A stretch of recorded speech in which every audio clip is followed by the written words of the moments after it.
humankind from darkness to light.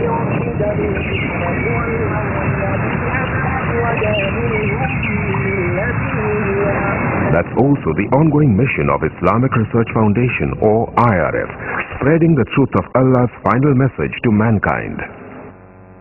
Founded in 1991, IRF today offers some of the best services and facilities in the world for presenting an understanding of Islam in an objective and scientific way. Its programs are primarily focused on correcting misconceptions and promoting understanding of Islam. IRF also imparts Dawah training to Da'is to aptly convey the message of Islam. Dr. Zakir Naik, President of IRF, reaching out across countries worldwide, from America to Europe to Africa to Asia to Australia, strives to clarify Islamic viewpoints. He dispels the many media myths and anti-Islamic prejudices propagated the world over by anti-Islamic forces. IRF today is creating a change in the hearts and minds of millions of Muslims and non-Muslims worldwide towards a proper understanding and respect for Islam. Have a question or doubt about Islam and its teachings? Now you know. One of the best resource centers to get convincing answers from is Islamic Research Foundation, Mumbai, India. For more information, log on to our website www.irf.net.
मोहतरम जगत गुरु शंकराचार्य जी से गुजारिश है कि वो अपने तस्वीरात पेश करें। ओम नमः शिवाय। ओम नमः शिवाय। ओम नमः शिवाय।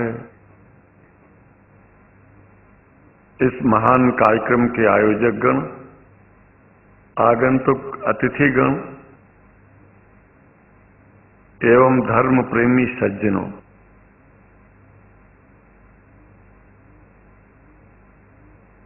भगवान की जब कृपा होती है तो कभी धर्म की सच्चाई को जानने का अवसर मिलता है। मुसलमानों के बीच में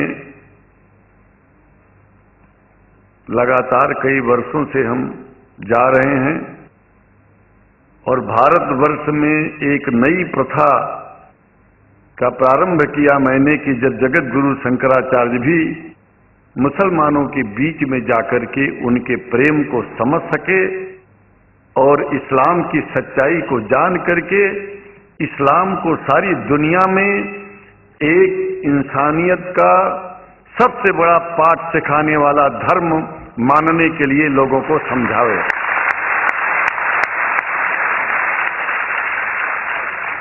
जब लोग इस्लाम को बेदर्द, मुसलमान को बेदर्द, तलवार के जोर पर चलने वाला धर्म बताते हैं तो अगर शायद धरती में कोई दुखी होता होगा तो सबसे ज्यादा दुख मुझको होता है। ये न सच्चाई है और न कभी ये सच्चाई हो सकती है। जिस इस्लाम ने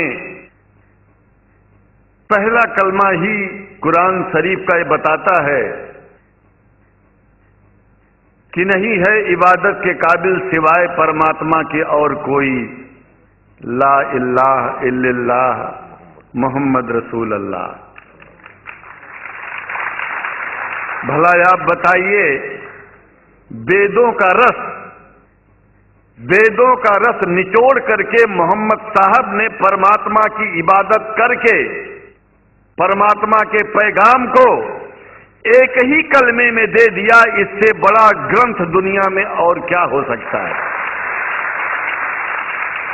अगर कुरान के पहले कलमे को ही पढ़ करके हिंदू अपने धर्म का पालन करना चाहे तो उससे बड़ा धर्मात्मा शायद कोई नहीं होगा।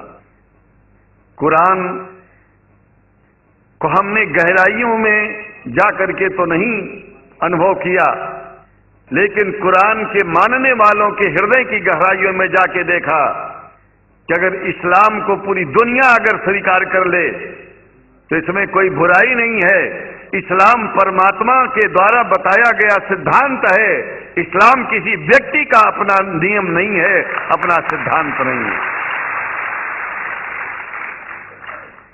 कुछ लोग भेदभाव पैदा करने के लिए इस धरती पर मुसलमानों को बेदर्द कह देते हैं, इस्लाम को बुरा कह देते हैं। मैं कहता हूं उनसे बुरा इस दुनिया में कोई नहीं है, वो शैतान के बच्चे हैं, खुदा के बच्चे नहीं हैं। क्योंकि जहां तक मेरी अपनी पहुंच है, हमने वेदों को पढ़ा, पुराण को पढ़ा, शास्त्रों को, हिंदू धर्म ग्रंथों को पढ़ा, उसके बाद में मुसलमानों के बीच में जाना शुरू किया। हमने मुसलमानों से हाथ मिलाया तो हमारा विरोध किया गया। ये अंडा खाने वालों से हाथ मिलाते हैं, शंकराचार्य कैसे हैं? अरे हमने कहा कि तुम्हारी समझ में नहीं आ रहा है। वो 5 बार इबादत कर लेते हैं खुदा की, तुम घास खाते हो और एक बार भी इबादत नहीं करते हो, तो तुमसे बड़ा अधर्मी दुनिया में कौन है? तुम अपने अधर्म को देखो। किसी के पवित्रता के सिद्धांतों का विरोध करना पहला अधर्म है। आप क्या खाते हैं, कैसे रहते हैं, अगर हमें आप दुखी नहीं करते हैं तो आपसे बड़ा इंसान दुनिया में कोई नहीं है। हम घास खाएं और आपके दिल को चोट पहुंचाएं तो हमसे बड़ा अधर्मी कोई नहीं है दुनिया में। कहने का तात्पर्य सिर्फ एक है कि मैंने ये अनुभव किया है कि ये मैं एक बात जो मैंने देखा है, आप लोगों से जो प्रेम मुझे मिलता है, लोग पूछते हैं कि आप मुसलमानों में क्यों जाते हो, आप तो शंकराचार्य हो। हमने कहा कि भाई मुसलमानों से पूछो कि हमसे इतना प्रेम क्यों करते हैं। वो हमसे जो प्रेम करेगा हम तो जाएंगे। कहा फिर क्या हम प्रेम नहीं करते क्या? हमने कहा कि हम तो तुम्हारे बीच में पैदा हुए और तुम मुसलमानों से प्रेम नहीं करते, इसलिए हम तुमसे प्रेम नहीं करते। मैं आप लोगों के बीच में आकर के एक बात बताता हूं। कुछ समय से हिंदू धर्म के नाम पर कुछ संस्थाएं हिंदू मुसलमानों में भेद पैदा करने के लिए कुछ ऐसा कार्य किया जिसकी वजह से आम हिंदू, सीधा साधा हिंदू बेचारा जान ही नहीं पाता है इस्लाम क्या है और सनातन धर्म क्या है। सनातन धर्म और इस्लाम में कोई भेद नहीं है और हिंदू धर्म तो कोई धर्म ही नहीं है। सनातन धर्म धर्म है और शायद जो संस्कृत का सनातन शब्द है, अगर किसी भाषा में उसको इस्लाम कहा जाए तो कोई बुरी बात नहीं है। इस्लाम और सनातन में कोई भेद नहीं है, क्योंकि परमात्मा एक है, परमात्मा सबका है। ये संदेश ऋषियों मुनियों ने दिया और यही संदेश परमात्मा का भेजा हुआ संदेश स्वयं हमारे मोहम्मद साहब ने इस पैगाम को हमको दिया। तो हम भेदभाव क्यों करें? यहां पर भारत का मुसलमान, एक बात बिल्कुल मैं स्पष्ट बता रहा हूं आपसे, अगर भारत का मुसलमान सो गया तो भारत सो जाएगा। इसलिए भारत को जगाना है तो मुसलमानों को जागते रहना पड़ेगा। भारत जाग जाएगा, पूरी दुनिया जाग जाएगी। ये भी मैं जानता हूं कि भारत के सच्चे हिंदुओं को, जो सच्चे सनातन धर्मी हैं, उनको मुसलमानों से प्रेम चाहिए, उनको मुसलमानों से भेद नहीं चाहिए। अगर कोई अच्छा हिंदू है, सच्चा हिंदू अपने को कहता है, तो पहले तो सनातन धर्म को मानता हो। अगर हिंदू की परिभाषा सनातन धर्म से हट करके कोई परिभाषा है, तो ऐसे हिंदू धर्म को मैं तिलांजलि देता हूं। हिंदू धर्म कुछ नहीं है। फिर हिंदू धर्म वही है जो वेद को माने, पुराण को माने और सनातन को माने। सनातन धर्म धर्म है, और उस धर्म को न मान के अपनी एक नई व्यवस्था चलाना शुरू कर दे, इसका मतलब ये है, और नाम भगवान का ले। एक बात और बता देता हूं, भगवान कोई आदमी की तरह नहीं है कि रोज रोज नियम बदलेगा। रोज रोज नियम बदलना आदमियों का काम है। हमारे पूर्व प्रधानमंत्री साहब, मुझे दुख होता है कभी कभी, जबकि लोग ये न समझ बैठे कि मैं उनका विरोधी हूं। विरोधी नहीं हूं, लेकिन उनको खुद सनातन धर्म की परिभाषा नहीं आती है। विदेश में जाकर के हिंदू धर्म की गलत परिभाषा कर दी है, और हमको सबको ये दुख हुआ कि किस स्कूल में जाके पढ़े हैं। धर्म के बारे में बिना पढ़े हुए धर्म के बारे में बोलना गलत है। पहले धर्म को जान लेना चाहिए, फिर धर्म के बारे में बोलोगे तो प्रेम फैलेगा, शांति फैलेगी, इंसानियत सारे चारों तरफ, चारों दिशाओं में इंसानियत का प्रकाश होगा। और मैं तो कहता हूं कि अगर शंकराचार्य लोग सब मिलकर के इस विचार में स्थित हो जाएं कि सनातन धर्म वो धर्म है जो इस्लाम से अलग नहीं, इस्लाम वो धर्म है जो सनातन से अलग नहीं, और जो भेद पैदा होता है या राजनीति में होता है, साम दाम दंड भेद, ये राजनीति में है, धर्म में नहीं है। धर्म में है एको ब्रह्म द्वितीयो नास्ति, एकमेव द्वितीयम ब्रह्म ला इलाहा इल्लल्लाह। ये धर्म कहता है, ये धर्म की बात है। इसलिए हम भगवान की आराधना करते हैं, उपासना करते हैं। परमात्मा एक है, और परमात्मा बार बार नियम नहीं बदलता कि धरती पर इंसान बदलते जा रहे हैं तो परमात्मा अपना नियम बदलता चला जा रहा है। ये एक बात याद रखिएगा, जब से शुरुआत हुई होगी और जब तक ये दुनिया रहेगी, ईश्वर का सिद्धांत एक था, एक है, एक ही रहेगा। मानने वाले आपस में भेद पैदा करें तो इसमें उसका कोई दोष नहीं है। दोष तो उन लोगों का है जो लोग भेद पैदा करके प्रतिष्ठा पाना चाहते हैं। खास करके इतना जान लीजिए, धर्म भेद को मिटाता है और राजनीति भेद को बढ़ाती है। राजनीति का स्तर केवल राष्ट्र की व्यवस्था तक है और धर्म पूरे विश्व के लिए है। राजनीति से केवल आप देश का हित कर सकते हैं, लेकिन अगर विश्व का हित करना चाहते हैं तो धर्म की आवश्यकता है, और वो धर्म कुरान में स्पष्ट रूप से अच्छी तरह से समझाया गया है, बताया गया है। हमें हिंदी की कुरान भी प्राप्त है, उपलब्ध है, आज अंग्रेजी की भी मिल गई है। और हम तो चाहते हैं, हाँ, कुरान शरीफ सारी दुनिया में अगर इस ग्रंथ को पहुंचाया जाए, और पहुंचाना चाहिए। मैं तो मुसलमानों से एक जरूर बात कहूंगा कि आप लोग एक चीज का ध्यान दें, आपके पड़ोस में जिस भी भाषा को जानने वाला व्यक्ति रहता हो, जिस भी भाषा को, कोशिश कीजिए कि आप इस कुरान जैसे पवित्र ग्रंथ को उसको उसकी भाषा में पहुंचाइए। और मेरी समझ में सारी दुनिया में एक कुरान पहुंचेगा तो सारी दुनिया में शांति होगी, सारी दुनिया में अमन होगा, और सारी दुनिया में ऐसे ही इतने प्रेमियों के बीच में शंकराचार्य को पहुंचने में और बोलने में कोई दिक्कत नहीं होगी, संकोच नहीं होगा। आप लोग भी निडर हो जाइए, आप लोग भी संकोच छोड़िए। हम जानते हैं कभी कभी संकोच में, कभी कभी इस देश के कुछ जो फिरका परस्त लोग हैं उनकी उल्टी सीधी योजनाओं में हम लोग एक दूसरे से मिल नहीं पाते। हम हाथ पसारे हुए आपके सामने खड़े हैं, आए हैं, हम आपको गले से लगा रहे हैं, लगाते हैं, दिल भी मिलाएंगे, गला भी मिलाएंगे, और जरूरत पड़ गई तो आप लोगों के लिए दिल कटाने की और सिर कटाने की जरूरत पड़ जाए तो इस्लाम की रक्षा के लिए शंकराचार्य आपका साथ देगा। क्योंकि शंकराचार्य जानते हैं इस्लाम धोखा नहीं है, शंकराचार्य जानते हैं इस्लाम बर्बादी का रास्ता नहीं है। शंकराचार्य को पता है कि जो वेद में लिखा है वही कुरान में लिखा है, इसलिए हमारा धर्म नहीं छूटेगा, हमारा धर्म और आगे बढ़ेगा। अगर हम मुसलमानों को अपना सगा मानते हैं तो मुसलमान परमात्मा का बनाया है, आदमी का नहीं। हिंदू जो अपने को कहते हैं वो भी जान लें कि वो परमात्मा के बनाए हैं, तो मुसलमानों से भेदभाव करना बंद कर दें और हमारी तरह सबसे प्रेम करें। डॉक्टर लखनऊ साहब, देखिए मैं अपरिचित था, जानता नहीं था, और मैं बड़ा प्रसन्न हूँ कि वो समय निकाले और यहाँ आए। उनको तो मैं धन्यवाद क्या दूं, मैं तो ये चाहूंगा कि परमात्मा उनको शक्ति दे कि हम लोगों को सबको ऐसे ही सुंदर दिव्य बड़ी सभाओं में संबोधित करते हुए और हम लोगों के ऊपर वो स्वयं कृपा बनाए रखें और हम उनके साथ रहेंगे, जहां भी जरूरत होगी सदा जीवन में उनका साथ देते रहेंगे। इन्हीं शब्दों के साथ जीवन में अब जब भी याद करेंगे, जब तक मेरा शरीर है, हम आपकी सभाओं में आते रहेंगे। ओम शांति शांति शांति। शुक्रिया, और अल्लाह ताला शंकराचार्य जी को हिदायत फरमाए। हज़रात, अभी थोड़ी ही देर में सवाल जवाब का सिलसिला शुरू होगा इंशाअल्लाह।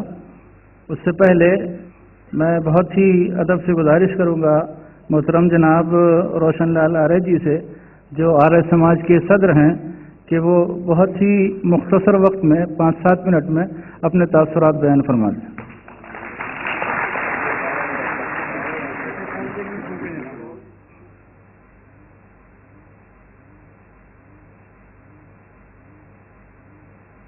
ओम नमः शंभवाय च मयोभवाय च नमः शंकराय च महेश्वराय च नमः शिवाय च शिवदाय च। आज की सभा के सदर अध्यक्ष और मंच पर विराजमान सभी महान विभूतियां, इस सभा के संयोजनकर्ता और भाइयों और बहनों, मुझे आपके बीच में आकर के बहुत खुशी हो रही है कि हम सभी एक परिवार के मेंबर के रूप में यहाँ पर इकट्ठे हुए हैं। मुझे हमारे भाई हलीम साहब ने और इनके 2 साथियों ने मिलकर के आपके बीच में आने का न्योता दिया, निमंत्रण दिया, और यहाँ का जो एजेंडा जो मैं समझ पाया, कई बार एक ही बात को अलग अलग एंगल से आदमी समझता है। जैसे यहाँ ये पीछे लिखा है मिसकंसेप्शंस एंड क्लैरिफिकेशंस इस्लाम के बारे में, तो मैंने किसी और दृष्टिकोण से इसको समझा था। जबकि मैं आया तो यहाँ जो हमारे शायद डॉक्टर जाकिर साहब बोल रहे थे, नायक साहब, वो कुछ बातों को स्पष्ट कर रहे थे। तो जो हमारी अपनी अपनी ज़रूरतें हैं, हमारी जो अपनी स्टेज है, उसके मुताबिक ही किसी बात को डिफाइन किया जाता है। हमारे एक कथा आती है कि प्रजापति के पास असुर, मनुष्य और देवता तीनों गए उपदेश लेने के लिए कि हमें उपदेश दीजिए कि हमें क्या करना चाहिए। तो प्रजापति ने तीनों को एक ही शब्द कहा। तीनों आए बारी बारी, मनुष्य को भी कहा दे, देवताओं को भी कहा दे, असुरों को भी कहा दे। वो कहने लगे एक ही बात कह दी सबके लिए, तो अलग अलग बात क्या हुई? तो फिर उसको परिभाषा की गई, उसको डिफाइन किया गया, समझाया गया कि जो मनुष्य है उसमें बहुत बड़ी कमी रहती है कि वो अपनी चीज किसी दूसरे को देना नहीं चाहता। एक कंजूसी कहीं ना कहीं उसके अंदर छुपी बैठी रहती है मनुष्य में, और जो उस कंजूसी से हट जाता है, जो सबके लिए देता है, जो सबको अपना परिवार समझता है, वो उसी मायने में देवता बन जाता है। तो मनुष्य को दया का मतलब ये समझाया गया, मैं सूक्ष्म शब्दों में कहना चाहता हूँ, कम शब्दों में, कि जो मनुष्य को दया का अर्थ दिया गया वह है दान। आदमी को दान करना चाहिए अपने हिस्से का, सिर्फ अपना पेट ना पाले, बल्कि जो अपने हिस्से से दूसरे को दे सकता है वही मनुष्य है। मनुष्यता की एक शब्द में पहचान। और देवताओं की क्या पहचान है, उनको भी दया कहा गया। उनके लिए क्या उपदेश है? देवता को कहा गया दया। देवता कौन है? जिसके पास बहुत बड़ा साधन है, जो देने की स्थिति में है। उस देवताओं को क्या करना चाहिए? वो बड़े विषय भोगों में अपने जीवन के अपने लिए खर्च करने में लगे रहते हैं, तो उनको ये कहा गया कि तुम अपने ऊपर कंट्रोल करो, सेल्फ कंट्रोल, दमन करो अपने आप को। और जो असुर प्रवृत्ति के हैं उनके लिए क्या कहा गया, वही दया शब्द। उस दया का क्या मतलब है कि जो क्रूरता है उसको छोड़ के और दया भाव आए। तो ये जो तीनों चीज हैं ये उसी प्रकरण में मैं कह गया।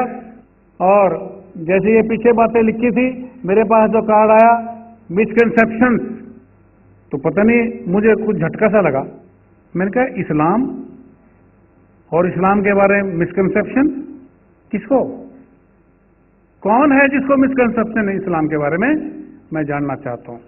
और क्लैरिफिकेशन, इस्लाम इतना बड़ा धर्म, इतना बड़ा झंडा, वो क्लैरिफिकेशन देगा, किसके सामने देगा? कौन सी अदालत है जो उसका क्लैरिफिकेशन लेना चाहती है?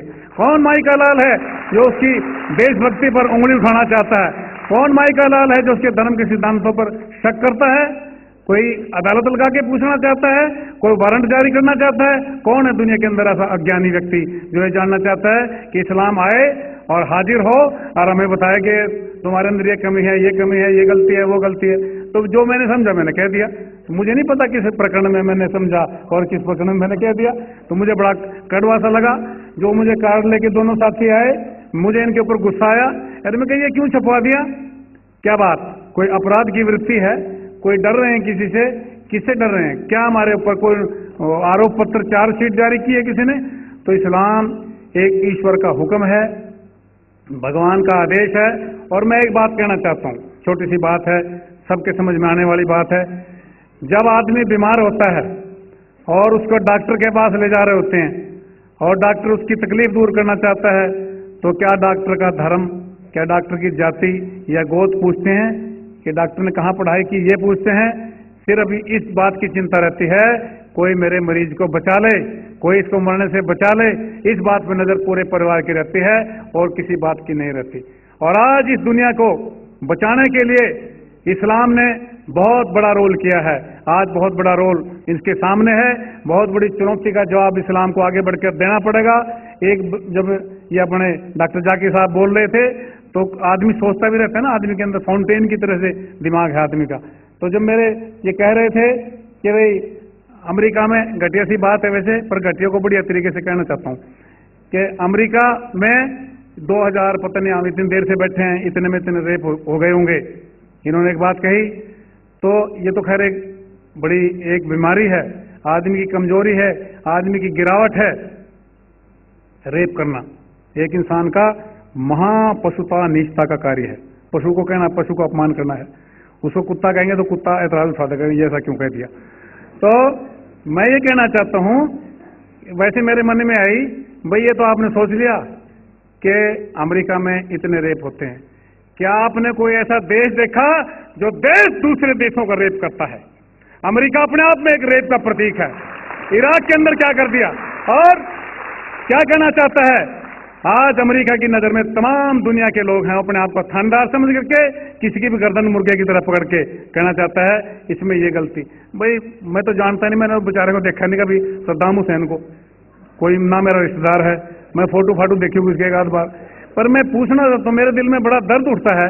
अरे तुमने कहा उसके पास रासायनिक हथियार हैं, उसके पास इस्लामिक बम है, उसके पास पता नहीं क्या है क्या नहीं है, उसके पास जादू टोना है, और उसको पकड़ के कैद कर लिया।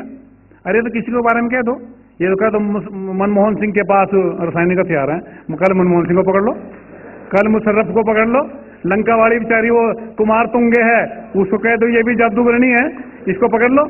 तो ये सारी दुनिया के लोगों को, और एक बात हमारे शंकराचार्य महाराज ने कही कि सबको ये जो जो भाषा समझता हो उसको कुरान शरीफ दी जानी चाहिए। और मैं कहना चाहता हूं आपको कि पकड़ लो गर्दन बुश की, उसको रटवाओ पहले तो कुरान शरीफ। किसी भाषा में समझता हो, भाषा में, नहीं तो गांव वाली भाषा में, जैसे भी समझा सकते हो समझाओ। तो एक बात ये मैं कहना चाहता हूं कि एक तो हमारा लेवल है शरीर का, एक हमारा लेवल है ऊपर आत्मा का, जो रूहानी जिसको कहते हैं। और जो रूहानी रूप है उसमें आदमी जब ऊंचा उठता है, जैसे आप लोग जहाज में सब तकरीबन यहाँ बैठे हैं, बहुत से लोग जहाज में गए होंगे, बाकी जाने वाले होंगे, जा भी सकते हैं, कोई दिक्कत नहीं है। تو जहाज में जब बैठते हैं तो ये जो नदियां हैं, नाले हैं, शहर हैं और जो ये कारें दिखती हैं ऐसी दिखती हैं जैसे DSLI माचिस की डिब्बी जा रही हो, बहुत छोटा दिखता है। तो जो जो आदमी ऊंचा उठता है उसको दुनियावी चीजें, दुनियावी सुख बहुत छोटे दिखते हैं। और जितने भी लोग जो महापुरुष हुए, जो जैसे आज़ादी की लड़ाई लड़ने वाले, जैसे कोई दुनिया का भला करने वाले जो ऋषि हैं, साधु महात्मा हैं, पीर पैगंबर हैं, ये सब के सब अब नॉर्मल होते हैं। नॉर्मल कौन है? राजी खुशी आदमी जो अपने बच्चे पालने से मतलब रखता है, अपने घर से स्कूल, स्कूल से वापस दुकान, दुकान से वापस खेत में गया फिर वापस। ये जो दुनिया का भला करने के चक्कर में रहते हैं, ये पूरे के पूरे राजी खुशी नहीं होते दुनिया की भाषा में, ये एक प्रकार के पागल होते हैं। और जो आदमी इतनी ऊंचाई पे उठ जाता है तो इतना बड़े इन पागलों की जरूरत है इस दुनिया को। दरअसल आज दुनिया में जितने भी जो लोग अपने अलावा सोचते हैं, दूसरे के लिए सोचते हैं, दूसरे के लिए करते हैं, दूसरे के लिए बलिदान होने की भावना रखते हैं, तो वही आदमी इस दुनिया का भला कर सकते हैं। और आज जो रूहानी ताकत है, शंकराचार्य महाराज बैठे हैं, बड़े भारी परम विद्वान हैं।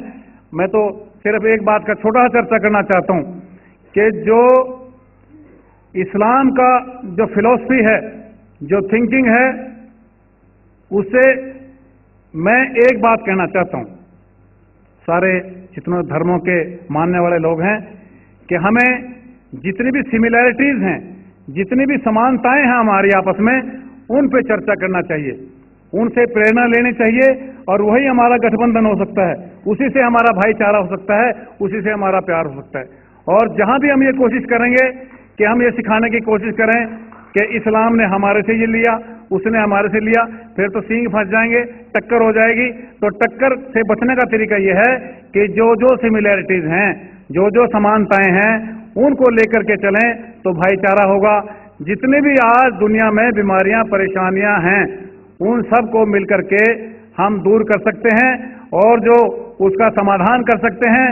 और उसमें इस्लाम का बहुत बड़ा गर्व के साथ बहुत बड़ा योगदान है, पतंजल ऋषि का बहुत बड़ा योगदान है और शंकराचार्य जो हमारे बीच में बैठे हैं, तो मैं इनका इसलिए भी धन्यवाद करना चाहता हूं कि इन्होंने बड़े हौसले के साथ आकर के बीच में आपके इस बात को स्वीकार किया कि वो सदा आते रहेंगे, सदा आपके बीच में हाजिर रहेंगे। तो मैं आर्य समाज के बारे में एक बात कहना चाहता हूं कि आर्य समाज के एक सन्यासी हुए स्वामी श्रद्धानंद जी, उन्होंने जामा मस्जिद के ऊपर जब अंग्रेजों का राज था, यहाँ इन्होंने सबसे पहले एक नॉन मुस्लिम के रूप में यहाँ पर उन्होंने भाषण दिया। अंग्रेजों ने उनको गोली से उड़ाने की भी कोशिश की और उन्होंने यहाँ जो भाईचारे का संदेश दिया। तो मैं आज कहना चाहता हूँ कि एक वक्त की आवाज है। आज हिंदू कह करके, मुसलमान कह करके, और बल्कि हिंदू मुसलमान में भी एक और जो गरीब आदमी है ना, वो सारे चाहे हिंदू हैं, चाहे मुसलमान हैं, चाहे सिख हैं, चाहे ईसाई हैं, उनके बीच में एक ऐसी दीवार, एक रेखा बनाई हुई है, उनको पीछे रखा हुआ है। उनको पीने का पानी नहीं मिलता आज देश के अंदर, उनको कोई रोजगार नहीं मिलता। और आज इतने नौजवान इस देश में हैं जिनकी काबिलियत के आधार पे उनकी कहीं सुनवाई नहीं होती। तो करोड़ों समस्याएं हैं, उन सारी समस्याओं को दूर करने के लिए आप लोग इकट्ठे रहेंगे तो इस दुनिया में मांगने से कोई कुछ नहीं देगा। आप अपने अंदर ताकत पहचानो, बहुत बड़ी ताकत आपके पास है। उस ताकत को लेकर के इस देश को एक सही दिशा देना और भाईचारे को बढ़ाना, और सारी दुनिया की जिम्मेदारी आप लोगों के ऊपर है। और जो हजरत मोहम्मद साहब ने सारी दुनिया के लिए संदेश दिया, किसी एक आदमी के लिए नहीं दिया। उन्होंने जो अमृत की वर्षा की है वो प्राणी मात्र के लिए की है। आओ उस अमृत को पहचानें, उसको धारण करें और सारी दुनिया की भलाई करने के लिए हम सब इकट्ठे होकर के भाईचारे की ताकत को लेकर आगे बढ़ें। तो मैं इन शब्दों के साथ आप सबका आभारी हूं। मुझे बोलने का समय दिया, इसके लिए आभारी हूं। और इस प्रोग्राम को कन्वीन किया गया, और आगे भी जब भी कभी इस बात को लेकर के आप इस हाल कमरे में बैठेंगे या इसको लागू करने के लिए कुछ पॉइंट को सड़कों के ऊपर आएंगे या पार्लियामेंट के अंदर जाएंगे या बाहर जाएंगे, हर जगह मैं आपके साथ हूं। बहुत बहुत शुक्रिया। हजरात इत्मीनान के साथ तशरीफ रखें।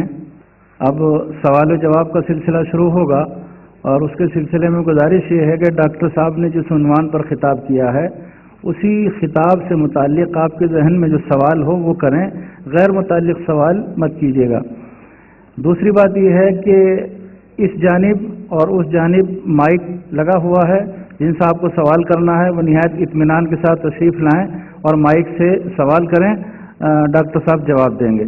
और इसमें इत्मीनान और सुकून को बरकरार रखें, किसी भी तरह एक दूसरे पर पेशकदमी न करें, बल्कि एक साहब सवाल कर लें, इंतज़ार करें, जब वो सवाल कर चुके हैं, जवाब सुन चुके हैं, तो दूसरे साहब आएँ अपना सवाल करने के लिए। मैं समझा। मान्यवर जाकिर नाइक जी को नमस्कार।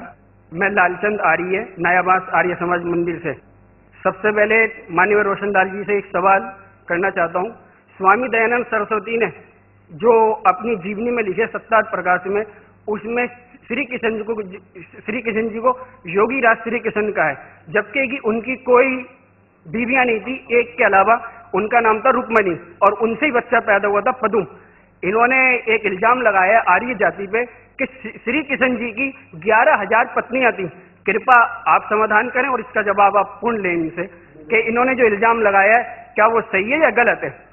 जवाब के लिए इंशाल्लाह मैं हाजिर हूँ इधर। सवाल मुझसे पूछा जाएगा इंशाल्लाह। शंकराचार्य अगर चाहते मैं जवाब के बाद इजाफा करना चाहते हैं मैं उन्हें दे दूंगा इंशाल्लाह। मैं भी तालिब इल्म हूँ अल्हम्दुलिल्लाह, सिर्फ कुरान का नहीं, वेद का भी, महाभारत, रामायण इंशाल्लाह। पहले आपका सवाल दूंगा इंशाल्लाह, और बाकी जो शंकराचार्य ने कहा उसका भी जवाब दूंगा। भाई साहब ने कहा कि जो मैंने इल्जाम लगाया कि कृष्ण के 16,000 से ज्यादा बीवी थी, वो इल्जाम ने वो आपके महाभारत में लिखा हुआ है।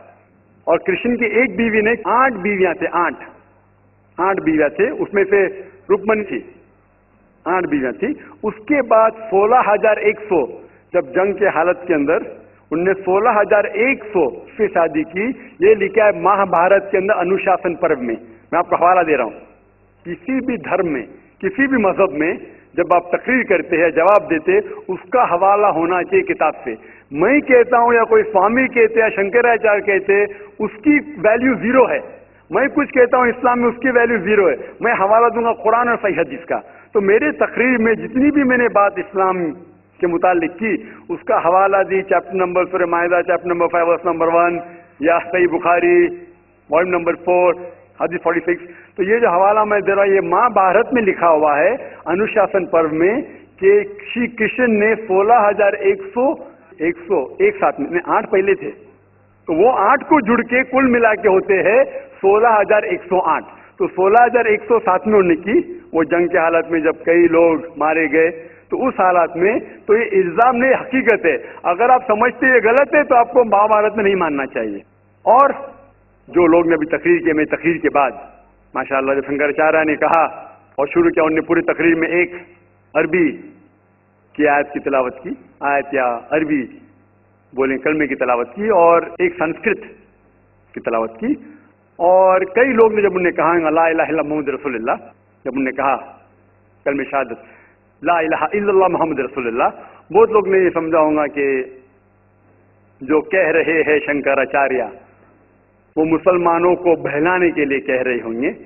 उनकी क्या नियत थी अल्लाह वालम, मैं नहीं जानता, मैं उनकी नियत के ऊपर शक नहीं कर सकता। लेकिन क्योंकि मैं तालिब इल्म हूं इस्लाम और दिगर मज़ाहिब का, मेरे दिमाग में फौरन जो वो कह रहे थे कि ये एक कलमा वेद का निचोड़ है, पुराना का निचोड़ है, जो वो कह रहे थे, फौरन मेरे दिमाग में वो श्लोका याद आने लगे। और शंकराचार्य बिल्कुल सही कह रहे थे।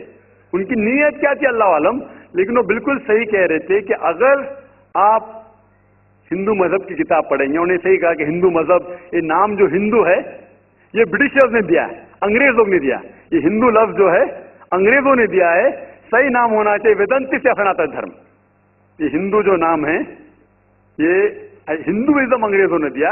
हिंदू नाम सबसे पहले पर्शियन लोग ने जब आए थे हिमालय के जरिए, और जो अरब लोग आए थे हिंदुस्तान में, उन्होंने नाम हिंदू दिया। और आप इंसाइक्लोपीडिया ब्रिटानिका में पढ़ेंगे वॉल्यूम नंबर 20 रेफरेंस नंबर 581, उसमें कहा गया है कि Hinduism is a group of belief for people living in India. तो हिंदुइज्म जो लफ्ज है ये अंग्रेजों ने दिया है, सही लफ्ज होना चाहिए सनातन धर्म। और बिल्कुल सही है कि सबसे ऊंची किताब हिंदुइज्म में वेद और उपनिषद पुराना। अगर आप पढ़ेंगे छंदोग्य उपनिषद अध्याय 6 सेक्शन नंबर 2 श्लोका नंबर 1, اس میں لکھا گیا ہے ایکم اودیتیم، بھگوان ایک ہی ہے، دوسرا نہیں ہے. شوتا شوتر اپنشد میں لکھا ہوا ہے ادھیائے 6 شلوکا نمبر 9 میں ناچس کشچ جنیتا ن چدیپا. یہ سنسکرت کوٹیشن ہے جس کے معنی ہوتے کہ اس بھگوان کا کوئی رب نہیں ہے، نہ کوئی والدین ہے، اس کا نہ کوئی پالنے والا ہے، نہ والد ہے نہ والدہ ہے. آگے آپ پڑھیں گے لکھا ہوا ہے شوتا شوتر اپنشد میں ادھیائے 4 شلوکا نمبر 19 میں نہ تस्य پرتما استھی، اس کے جیسا کوئی بھی نہیں ہے.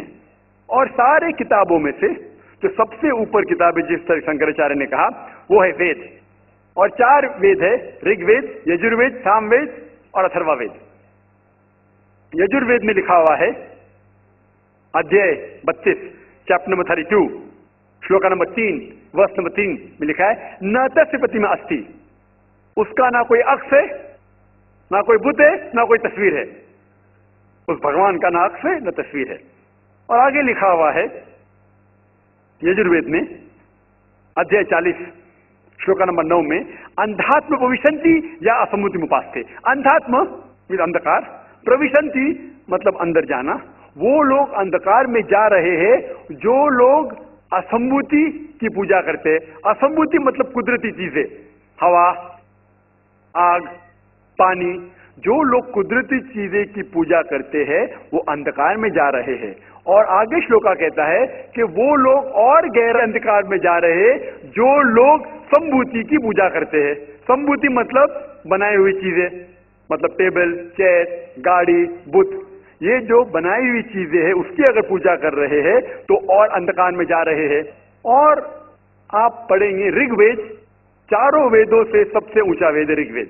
رگ وید میں لکھا ہوا ہے جلد نمبر 1 بک نمبر 1 کتاب نمبر 1 ہم نمبر 164 شلوکا نمبر 46 ایکم ست وپر بہودا ودانتے، جس کے معنی ہے سچ ایک ہے، سچائی ایک ہے، بھگوان ایک ہے. اور سنت لوگ بھگوان کو مختلف ناموں سے پکارتے ہیں لیکن بھگوان ایک ہے. اور جو انہوں نے سنسکرت میں شلوک پڑھی وہ آدھی شلوک تھی، پوری شلوک میں پڑھوں گا انشاءاللہ. وہ شلوک جو انہوں نے پڑھی وہ برہم سوتر ہے، ہندوازم کے برہم سوتر ہے. ایکم براہم دوتیا ناستے، آدھی پڑھی، پوری ہے. ایکم براہم دوتیا ناستے نہنا ناستے ناستے کنچن، جس کے معنی ہے بھگوان ایک ہی ہے، دوسرا نہیں ہے، نہیں ہے، نہیں ہے، ذرا بھی نہیں ہے.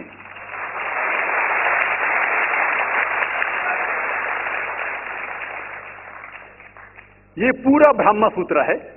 وقت کی قلت کی وجہ سے انہوں نے آدھا پڑھا اور مجھے ایسا لگ رہا تھا جیسے کہ انہوں نے میری ایک تقریر سنی جس کا موضوع ہے similarities between Hinduism and Islam. Hinduism اور اسلام میں یکسانیت. یہ ہو گیا پہلے پارٹ کلمہ کا، لا الہ الا اللہ، نہ کوئی معبود ہے اللہ کے سوا. اب دوسرے پارٹ ہے محمد صلی اللہ علیہ وسلم، محمد رسول اللہ، محمد صلی اللہ علیہ وسلم رسول ہے. اور اگر آپ پڑھیں گے اس کے اوپر ایک تقریر میں دی ہے صرف محمد صلی اللہ علیہ وسلم کے بارے میں ذکر دیگر مذاہب کی کتابوں میں، خصوصاً ہندوازم کے. اور اگر آپ پڑھیں گے پرانا کا ذکر کیا انہوں نے بھوشیہ پرانا میں پرو 3 کھنڈ 3 ادھیائے 3 شلوکا 5 to 8 اس میں لکھا ہوا ہے کہ ایک ملیچا آئے گا. ملیچا مطلب فارینر، باہر کا کوئی شخص آئے گا، اس کا نام ہوگا محمد. وہ اپنے ساتھیوں کے ساتھ آئے گا، جس کا مطلب صحابیوں کے ساتھ، اور وہ لوگ کو صحیح دشا دکھائیں گا اور راجا بھوج ان کو عزت دیں گے. آگے پڑھیں گے آپ بھوشیہ پرانا پرو 3 کھنڈ 3 ادھیائے 3 شلوکا 10 سے لے کے 27 تک. اس میں لکھا ہوا ہے کہ یہ شخص آریہ دھرم کو پھیلائے گا، سچا دھرم کو پھیلائے گا. اور اس شخص کے ماننے والے داڑھی اگائیں گے، سر پہ شینڈ نہیں رکھیں گے، لوگ کو نماز کے لیے بلائیں گے، ایک انقلاب دنیا میں لے کے آئیں گے. گوشت کھائیں گے لیکن سور کا گوشت نہیں کھائیں گے، اور یہ سچائی پھیلائیں گے. ان کا نام ہے مسلمان. ایسے کئی محمد صلی اللہ علیہ وسلم کا ذکر بھوشیہ پرانا میں ہے، رگ وید میں ہے، سام وید میں ہے، اتھروا وید میں ہے، اور خصوصاً اگر آپ پڑھیں گے پرانا میں بھی ہے جس کا نام ہے کلکی پرانا. اور کلکی پرانا اگر آپ پڑھیں گے ادھیائے 2 chapter number 2 verse number 4 5 7 11 and 15 جس کا بھاگوت پرانا میں بھی ذکر ہے، وॉल्यूम नंबर 2 वर्स नंबर 18 to 25, 18 से 25 तक, जिसमें कल की पुराना का जिक्र है। कल युग में एक शख्स आएंगे जिसका नाम है कल की। उनके वालिदा का नाम है सुमति और वालिद का नाम है विष्णु यास। सुमति के मानिए अमन, अमन करने वाली। और हम जानते हैं कि हमारे पैगंबर, आखिरी पैगंबर सल्लल्लाहु अलैहि वसल्लम के वालिदा का नाम था आमिना, जिसका मतलब है अमन फैलाने वाले। और विष्णु यास मतलब भगवान की इबादत करने वाला। और हम जानते हैं मोहम्मद सल्लल्लाहु अलैहि वसल्लम के वालिद का नाम अब्दुल्ला था। इस तरीके से मोहम्मद सल्लल्लाहु अलैहि वसल्लम के आने का जिक्र कल की पुराना में है और भागवत पुराना में भी है। तो इस बुनियाद पर ये पूरी तकरीर कर सकता हूं मैं 2 घंटे के लिए, 4 घंटे के लिए, सिर्फ मोहम्मद सल्लल्लाहु अलैहि वसल्लम का जिक्र हिंदू मज़ाहिब की किताबों में। अभी वक्त नहीं है, लेकिन ये दोनों जोड़ के जो शंकराचार्य ने बिल्कुल सही कहा, ला इलाहा इल्लल्लाह मुहम्मद रसूलुल्लाह के निचोड़े का ना कोई माबूद है अल्लाह के सिवा, और मोहम्मद सल्लल्लाहु अलैहि वसल्लम के पैगंबर है। लेकिन आखिरी में हमारे मोहतरम शुएब साहब ने कहा कि अल्लाह उन्हें हिदायत दे, और मैं भी अल्लाह ताला से दरखास्त करता हूं कि अल्लाह उन्हें हिदायत दे,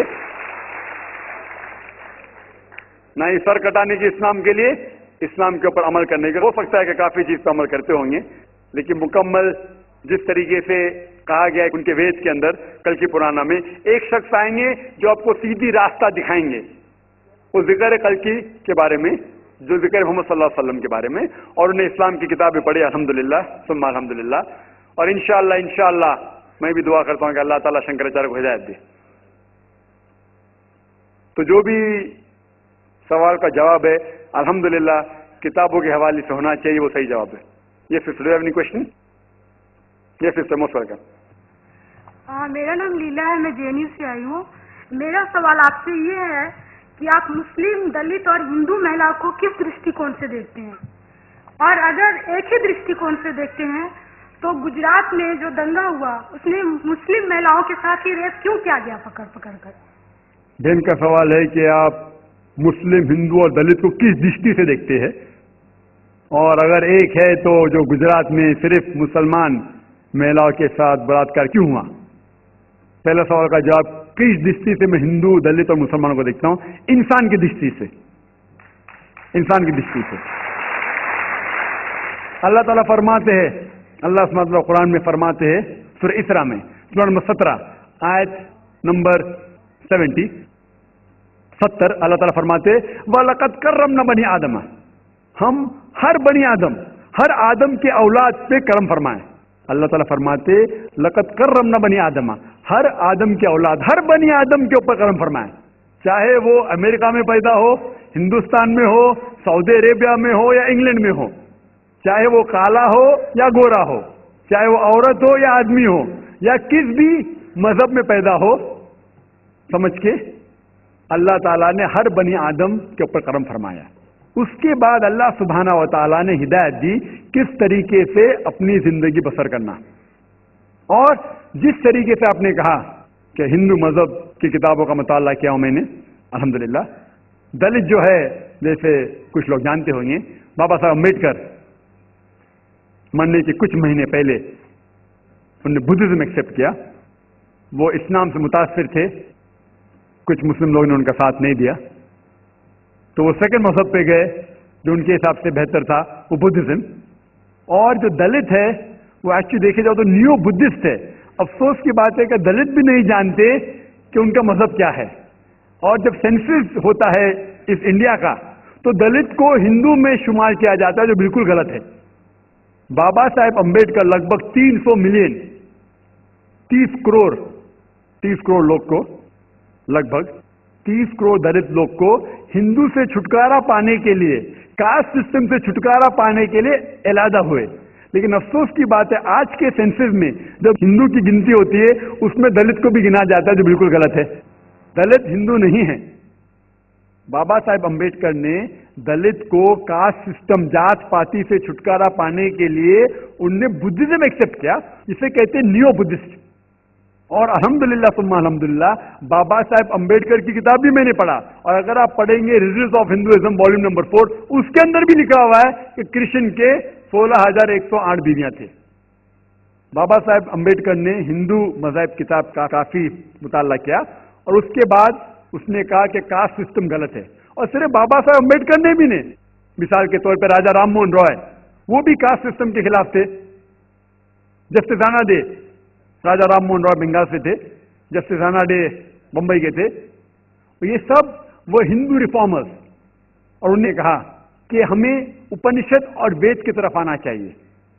اور سوامی دیانند سرسوتی جو آریہ سماج شروع کیے, ان کا بھی نظریہ تھا کہ وید کی طرف آنا چاہیے, وہ صحیح دھرم ہے.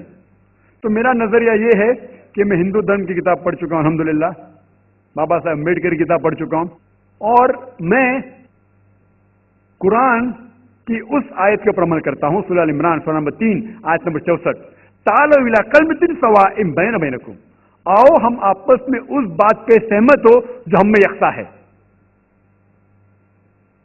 اور اس کے اوپر عمل کرے. جس طریقے سے ہم نے کہا کہ جو یکساں ہے, اور جو آخری کے مقرر نے کہا جو یکساں ہے دیگر مذاہب کے, اس بات کو لو, لیکن صرف ذکر مت کرو, اس کے اوپر عمل بھی کرو. سارے مذہب کی کتاب, چاہے ہندو مذہب ہو یا سکھ مذہب ہو یا عیسائی مذہب ہو یا یہود مذہب ہو, ساری مذہب کی کتاب یہ کہتے کہ بھگوان ایک ہے, اللہ ایک ہے, اس کے نہ کوئی امیج ہے نہ کوئی تصویر ہے. اور ہر مذہب کا مطالعہ کریں گے ہمیں یہ پتا چلے گا کہ ایشور بھگوان اللہ ایک ہی ہے, اس کے علاوہ کوئی نہیں ہے. اور ان مذہب کی کتابوں میں ہندوازم, جوڈائزم, کرسچینٹی, ان سب میں محمد صلی اللہ علیہ وسلم کے آنے کا بھی ذکر ہے. تو میں ان لوگوں سے یہ بات کر رہا ہوں, اگر آپ اپنی مذہب کی کتاب پڑھیں گے تو آپ اور قریب آئیں گے. اور اسلام کے معنی کیا ہے؟ اسلام معنی اپنی ساری خواہشیں اللہ کے خواہش پہ نچھاور کرنا. اور جو شخص اپنی خواہش اللہ کی خواہش یا بھگوان کے خواہش میں نچھاور کرتا ہے اسے کہتے ہیں مسلم. یہ میرا نظریہ ہے. آپ کا دوسرا سوال تھا کہ گجرات میں کیوں صرف مسلمان عورتوں کے ساتھ بلاತ್ಕಾರ کیا گیا تھا. وہ آپ کو ان سے پوچھنا پڑے گا, مجھ سے نہیں. میں تو موجود نہیں تھا, میں نے ان سے نہیں کہا. ہو سکتا ہے جس طریقے سے شنکراچاریہ نے کہا, اور میں نے میری تقریر میں بھی کہا کہ یہ چیز ہے پالیٹیشین کی وجہ سے. پالیٹیشین, یہ جو دنگا فساد جو ہوتا ہے اس دیش میں دنیا میں سب سے زیادہ دنگا فساد ہوتے, کوئی ملک میں جو دنیا میں دنگا فساد ہوتے وہ ہندوستان نمبر 1. اور اس کے مین کارن ہے نہ کہ ہندو مسلم میں جھگڑا ہے, میرے حساب سے مین کارن ہے پالیٹیشین. کیونکہ ان کا مین مقصد ہے کہ ووٹ اکٹھا کرنے کے لیے وہ دنگا فساد کرتے ہیں, مذہب کا استعمال کرتے. اسی طریقے سے گجرات میں یہ دنگا فساد کرنے کے لیے کئی دلتوں کا سہارا لیا, ان کو بھڑکایا گیا. ان کا مین مقصد تھا کہ ووٹ جیتنا. جس سے شنکراچاریہ نے کہا کہ ووٹ جیتنے کے لیے, میں نے کیوں کہا کہ 100% پالیٹیشین خراب ہے, اکثر کہتا ہوں, اکثر, زیادہ تر. اور یہ اسی لیے یہ دنگا فساد ہوتا ہے ووٹ کی بنیاد کے لیے. اگر یہ پالیٹیشین کی جو یہ ووٹ بینک نکال دے تو انشاءاللہ ہندوستان میں بھی عمل ہوگا.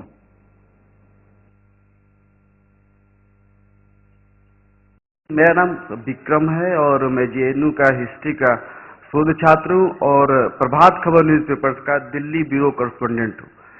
سر میرا سوال اسی سے سمبندھت ہے, 2 سوال ہے. ایک یہ کہ آپ نے کہا کہ جاتی واد کیول ہندو دھرم میں زیادہ مانا جاتا ہے, لیکن قرآن میں یہ کہا جاتا ہے کہ جاتی واد نہیں ہے. لیکن اب دیکھیں گے اسلام میں تو سید ہے, پٹھان ہے, ان کو کافی اونچا درجہ دیا جاتا ہے, جبکہ جو نمن جاتی کے لوگ ہیں, جو دلت مسلمان ہیں, ان کے ساتھ بھید بھاؤ زیادہ تر کیا جاتا ہے. دوسرا کہ ٹرپل طلاق کے بارے میں بتائیے. میرا ایسا ماننا ہے کہ اسلام دھرم کو بدنام کرنے کے لیے کچھ ہندو سنگھنوں نے ٹرپل طلاق کو بہو پرچارت کیا اور بدنام کر دیا. بھارت کے جن جن میں یہ ماننا ہے کہ مسلمان عورتوں کے ساتھ اچھا ویوہار نہیں کیا جاتا, خاص کر ٹرپل طلاق کو لے کے. میں چاہتا ہوں کہ اس پر اسپشٹ کریں. Thank you. میں سامنے 2 سوال پوچھے. پہلا سوال کہ میں کہتا ہوں کہ اسلام میں جات پات نہیں ہے, تو اسلام میں سید ہے, پٹھان ہے, یہ سب کیا ہے؟ اللہ سبحانہ وتعالیٰ فرماتے ہیں سورہ حجرات میں سورہ نمبر 49 آیت نمبر 13 میں, या अय्युहन्नास इन्ना खलकनाकुम मिन ज़करिन व उन्सा वजअलनाकुम शुऊबन व क़बाइला लिताअरफू इन्न अक्रमकुम इंदल्लाहि अत्क़ाकुम इन्नल्लाह अलीमुन खबीर। ओ इंसानों, हमने आपको एक जोड़ी से पैदा किया, सिंगल पैर, एक जोड़ी से मर्द और औरत की, और आपको कबीले में तकसीम किया ताकि आप एक दूसरों को पहचान सके, ना कि आप एक दूसरे से नफरत करें। आपको कबाइल में तकसीम किया तो कि आप एक दूसरे को पहचान सके, ना कि आप एक दूसरे से झगड़े या इख्तिलाफ पैदा करें। और सबसे अच्छा इंसान वो है जिसके पास तकवा है। कुरान शरीफ में अल्लाह सुब्हानहू व तआला फरमाते कि इंसान को परखा जाता है ना कि उनकी जायदाद पे, ना दौलत पे, ना रंग के ऊपर, क्या काला या सफेद, ना अमीर या गरीब, लेकिन तकवे पे। अल्लाह सुब्हानहू व तआला से कितनी मोहब्बत है, कितना खौफ है। और तकवा एक चीज है जो इंसान को ऊपर लेके जाता है दूसरे इंसान से। तो जात पात इस्लाम में बिल्कुल नहीं है। और मोहम्मद सल्लल्लाहु अलैहि वसल्लम ने आखिरी हज्जतुल विदा में कहा कि ना कोई अरब गैर अरब से बेहतर है, ना कोई गैर अरब अरब से बेहतर है, ना ही कोई सफेद इंसान काले से बेहतर है, ना कोई काला इंसान सफेद से बेहतर है। सिर्फ तकवे से इंसान ऊपर हो सकता है। तो जात पात इस्लाम में नहीं है। ये तो सरनेम है, खान, पठान, शेख, सैयद, ये सरनेम है। सरनेम मतलब जैसा होता है ना, सरनेम मिसाल के तौर पर इंडिया में कितने लोग का सरनेम है, देसाई सरनेम है, पटेल है, जोशी है, जो भी है, ये सरनेम है। किधर भी कुरान या हदीस में नहीं लिखा गया है कि खान शेख से ऊपर है। हाँ, शेख जो अरबिक में हम सर के कहते हैं, सर, सर मतलब मोहतरम, तो उस तरीके से अरबी में शेख एक लक़ब है जिसे अरबी के अंदर कहा जाता है मोहतरम, या कोई ज़ईफ इंसान को या कोई मालदार इंसान को, वो अलग लक़ब है। लेकिन जहां तक कि सरनेम में इस्लाम में कई भी जात पात ऊंची नीची बात है ही नहीं, ये बिल्कुल गलत है। लेकिन मैं जानता हूं कि कुछ मुसलमान देहात में इसको मानते हैं कि मैं पठान हूं तो और ऊंचा हूं, मैं शेख हूं तो ऊंचा हूं, सैयद हूं तो ऊंचा हूं। ये उनकी गलतफहमी की वजह से कुछ मुसलमान, बहुत कम है, लेकिन मैं जानता हूं ये बिल्कुल इस्लाम नहीं कहता है कि इंसान को जात पात के ऊंच नीच के अंदर बनाया गया है। आपका दूसरा सवाल, तो 3 तलाक का कह रहे थे कि मीडिया काफी 3 तलाक उछाल रही है, और इसका क्या जवाब है? अफसोस की बात है कि माशरे में, मुसलमान के माशरे में 3 किस्म की तलाक है। मुसलमान के माशरे में, सोसाइटी में, एक तलाक बिदत, तलाक तलाक तलाक एक साथ में को हो जाती है। एक तलाक हसन, जो तलाक दो, एक माह रुको हैफ के लिए, फिर तलाक दो, फिर रुको, फिर तीसरा तलाक दो। और तीसरा तलाक के हसन, जो बिल्कुल सही तरीका है, जो कुरान शरीफ के है, तलाक दो और 3 माह रुको। कुरान की आयत है सूरह बकरा में, सूरह नंबर 2 आयत नंबर 228 में लिखा हुआ है कि जब भी आप तलाक देंगे तो 3 माह या 3 हैज की इद्दत है। तो तलाक पूरे मुकम्मल होने के लिए 3 हैज या 3 माह, 3 मेंस्ट्रुअल साइकिल और 3 मंथली कोर्सेज मस्ट है, कंपलसरी है। अफसोस की बात है कि ये जो इख्तिलाफ उम्मत में है उसकी एक वजह है। एक सही हदीस इब्न अब्बास रज़ियल्लाहु अन्हु वो फरमाते हैं कि मोहम्मद सल्लल्लाहु अलैहि वसल्लम के दौर में 3 तलाक एक ही मानी जाती थी। हजरत अबू बकर के दौर में 3 तलाक एक ही मानी जाती थी। हजरत उमर के पहले 2 साल के दौर में 3 तलाक एक ही मानी जाती थी। लेकिन उसके बाद हजरत उमर रज़ियल्लाहु अन्हु उस सिचुएशन को देख के वो कहते अगर कोई शख्स 3 दे दिया तो 3 हो जाती है। इस हदीस की वजह से जो इख्तिलाफ उम्मत में है, और कई उलमा में इख्तिलाफ है, लेकिन उलमा में इख्तिलाफ है, रहेगा एक मंच पे आएंगे कि अल्लाह आलम। लेकिन अगर आप कुरान की रोशनी में पढ़ते हैं, कुरान में तलाक का जिक्र किया गया है सूरह बकरा में, सूरह नंबर 2 आयत नंबर 228 से लेकर 240 तक, और सूरह तलाक में सूरह नंबर 65 आयत नंबर 1 से 7। जो कुरान मजीद में तलाक का जिक्र है उसके अंदर यह है कि कभी कोई डिफरेंस ऑफ ओपिनियन, कोई झगड़ा हो जाता है शोहर और बीवी में, तो पहला शोहर बीवी बैठ के बात करे, ایسا نہیں کہ بیوی نے نمک زیادہ ڈال دیا اور طلاق طلاق طلاق کہہ دیا اور طلاق ہو گیا. اگر بیوی میں نمک زیادہ ڈالا, بولے آپ کو نمک کم چاہیے, معاملہ سلجھ جائے گا. بیٹھ کے بات کرو. پھر بھی بات نہ بنے تو اللہ تعالیٰ فرماتا ہے سورہ نساء میں سورہ نمبر 4 آیت نمبر 25 میں کہ آپ کے درمیان ایک حکم رکھو, ایک آربیٹر بیوی کی طرف سے, ایک آربیٹر شوہر کی طرف سے. مطلب آربیٹر حکم کہتے ہیں, آربیٹر کو حکم رکھو بیوی کی طرف سے اور شوہر کی طرف سے, اور معاملہ کو سلجھا لو. پھر بھی اگر بات نہیں مانے تو آپ پھر طلاق دے سکتے ہیں. تو طلاق دیتے ہیں تو کئی اس کے کرائٹیریاز ہے کہ حیض کے وقت طلاق مت دو, جب آپ غصے میں طلاق مت دو, شراب کی حالت میں طلاق مت دو. اس کے بعد جب طلاق دیا جاتا ہے تو 3 ماہ رکنا چاہیے. طلاق کے احسن ہے جو بالکل صحیح طریقہ ہے. طلاق دو اور 3 ماہ رکو, اور 3 ماہ کے اندر اگر آپ رجوع کرنا چاہتے ہیں اپنی بیوی سے تو رجوع ہو سکتے الحمدللہ. اگر 3 ماہ تک آپ سمجھتے نہیں مجھے میرے بیوی سے الگ ہونا ہی چاہیے, تو 3 ماہ کے بعد عدت گزرنے کے بعد آپ دونوں میاں بیوی نہیں رہتے, آپ الگ ہو جاتے. لیکن اس کے بعد اکثر مسلمان بھی نہیں جانتے یہ قرآن کی آیت کیا ہے. قرآن شریف میں لکھا ہوا ہے سورہ بقرہ میں سورہ نمبر 2 آیت نمبر 232 میں کہ اگر وہ شخص اپنی پرانی بیوی سے پھر سے شادی کرنا چاہتا ہے تو مت روکیے. تو اگر طلاق ہو چکا ہے صحیح طریقے سے, طلاق کے احسن کے طریقے سے, اور 3 ماہ ہو گئے, عدت گزر گئی, 6 مہینے بعد اگر لگا بھائی جو میں نے کیا غلط کیا, میں پھر سے شادی کرنا چاہتا ہے, تو وہ آدمی اپنی پرانی بیوی سے پھر سے نکاح کر سکتا ہے, لیکن نیا نکاح نیا مہر. نیا نکاح نیا مہر جو کئی مسلمان نہیں جانتے. افسوس کی بات ہے کہ ہم مسلمان قرآن کو ترجمے کے ساتھ پڑھے ہی نہیں, صحیح حدیث کو ترجمے کے ساتھ پڑھے ہی نہیں. اگر ہم قرآن شریف کو صحیح طریقے سے پڑھیں گے اور صحیح حدیث پہ عمل کریں گے تو یہ جو غلط فہمیاں ہیں دور ہوئیں گی. اور پھر سے اگر شادی ہوئی پھر سے آپ ساتھ میں رہ سکتے, پھر سے پرابلم ہوا تو پھر طلاق دو, پھر 3 ماہ رکو, پھر سے الگ ہو جاؤ, پھر سے آپ چاہتے پھر سے شادی کر سکتے.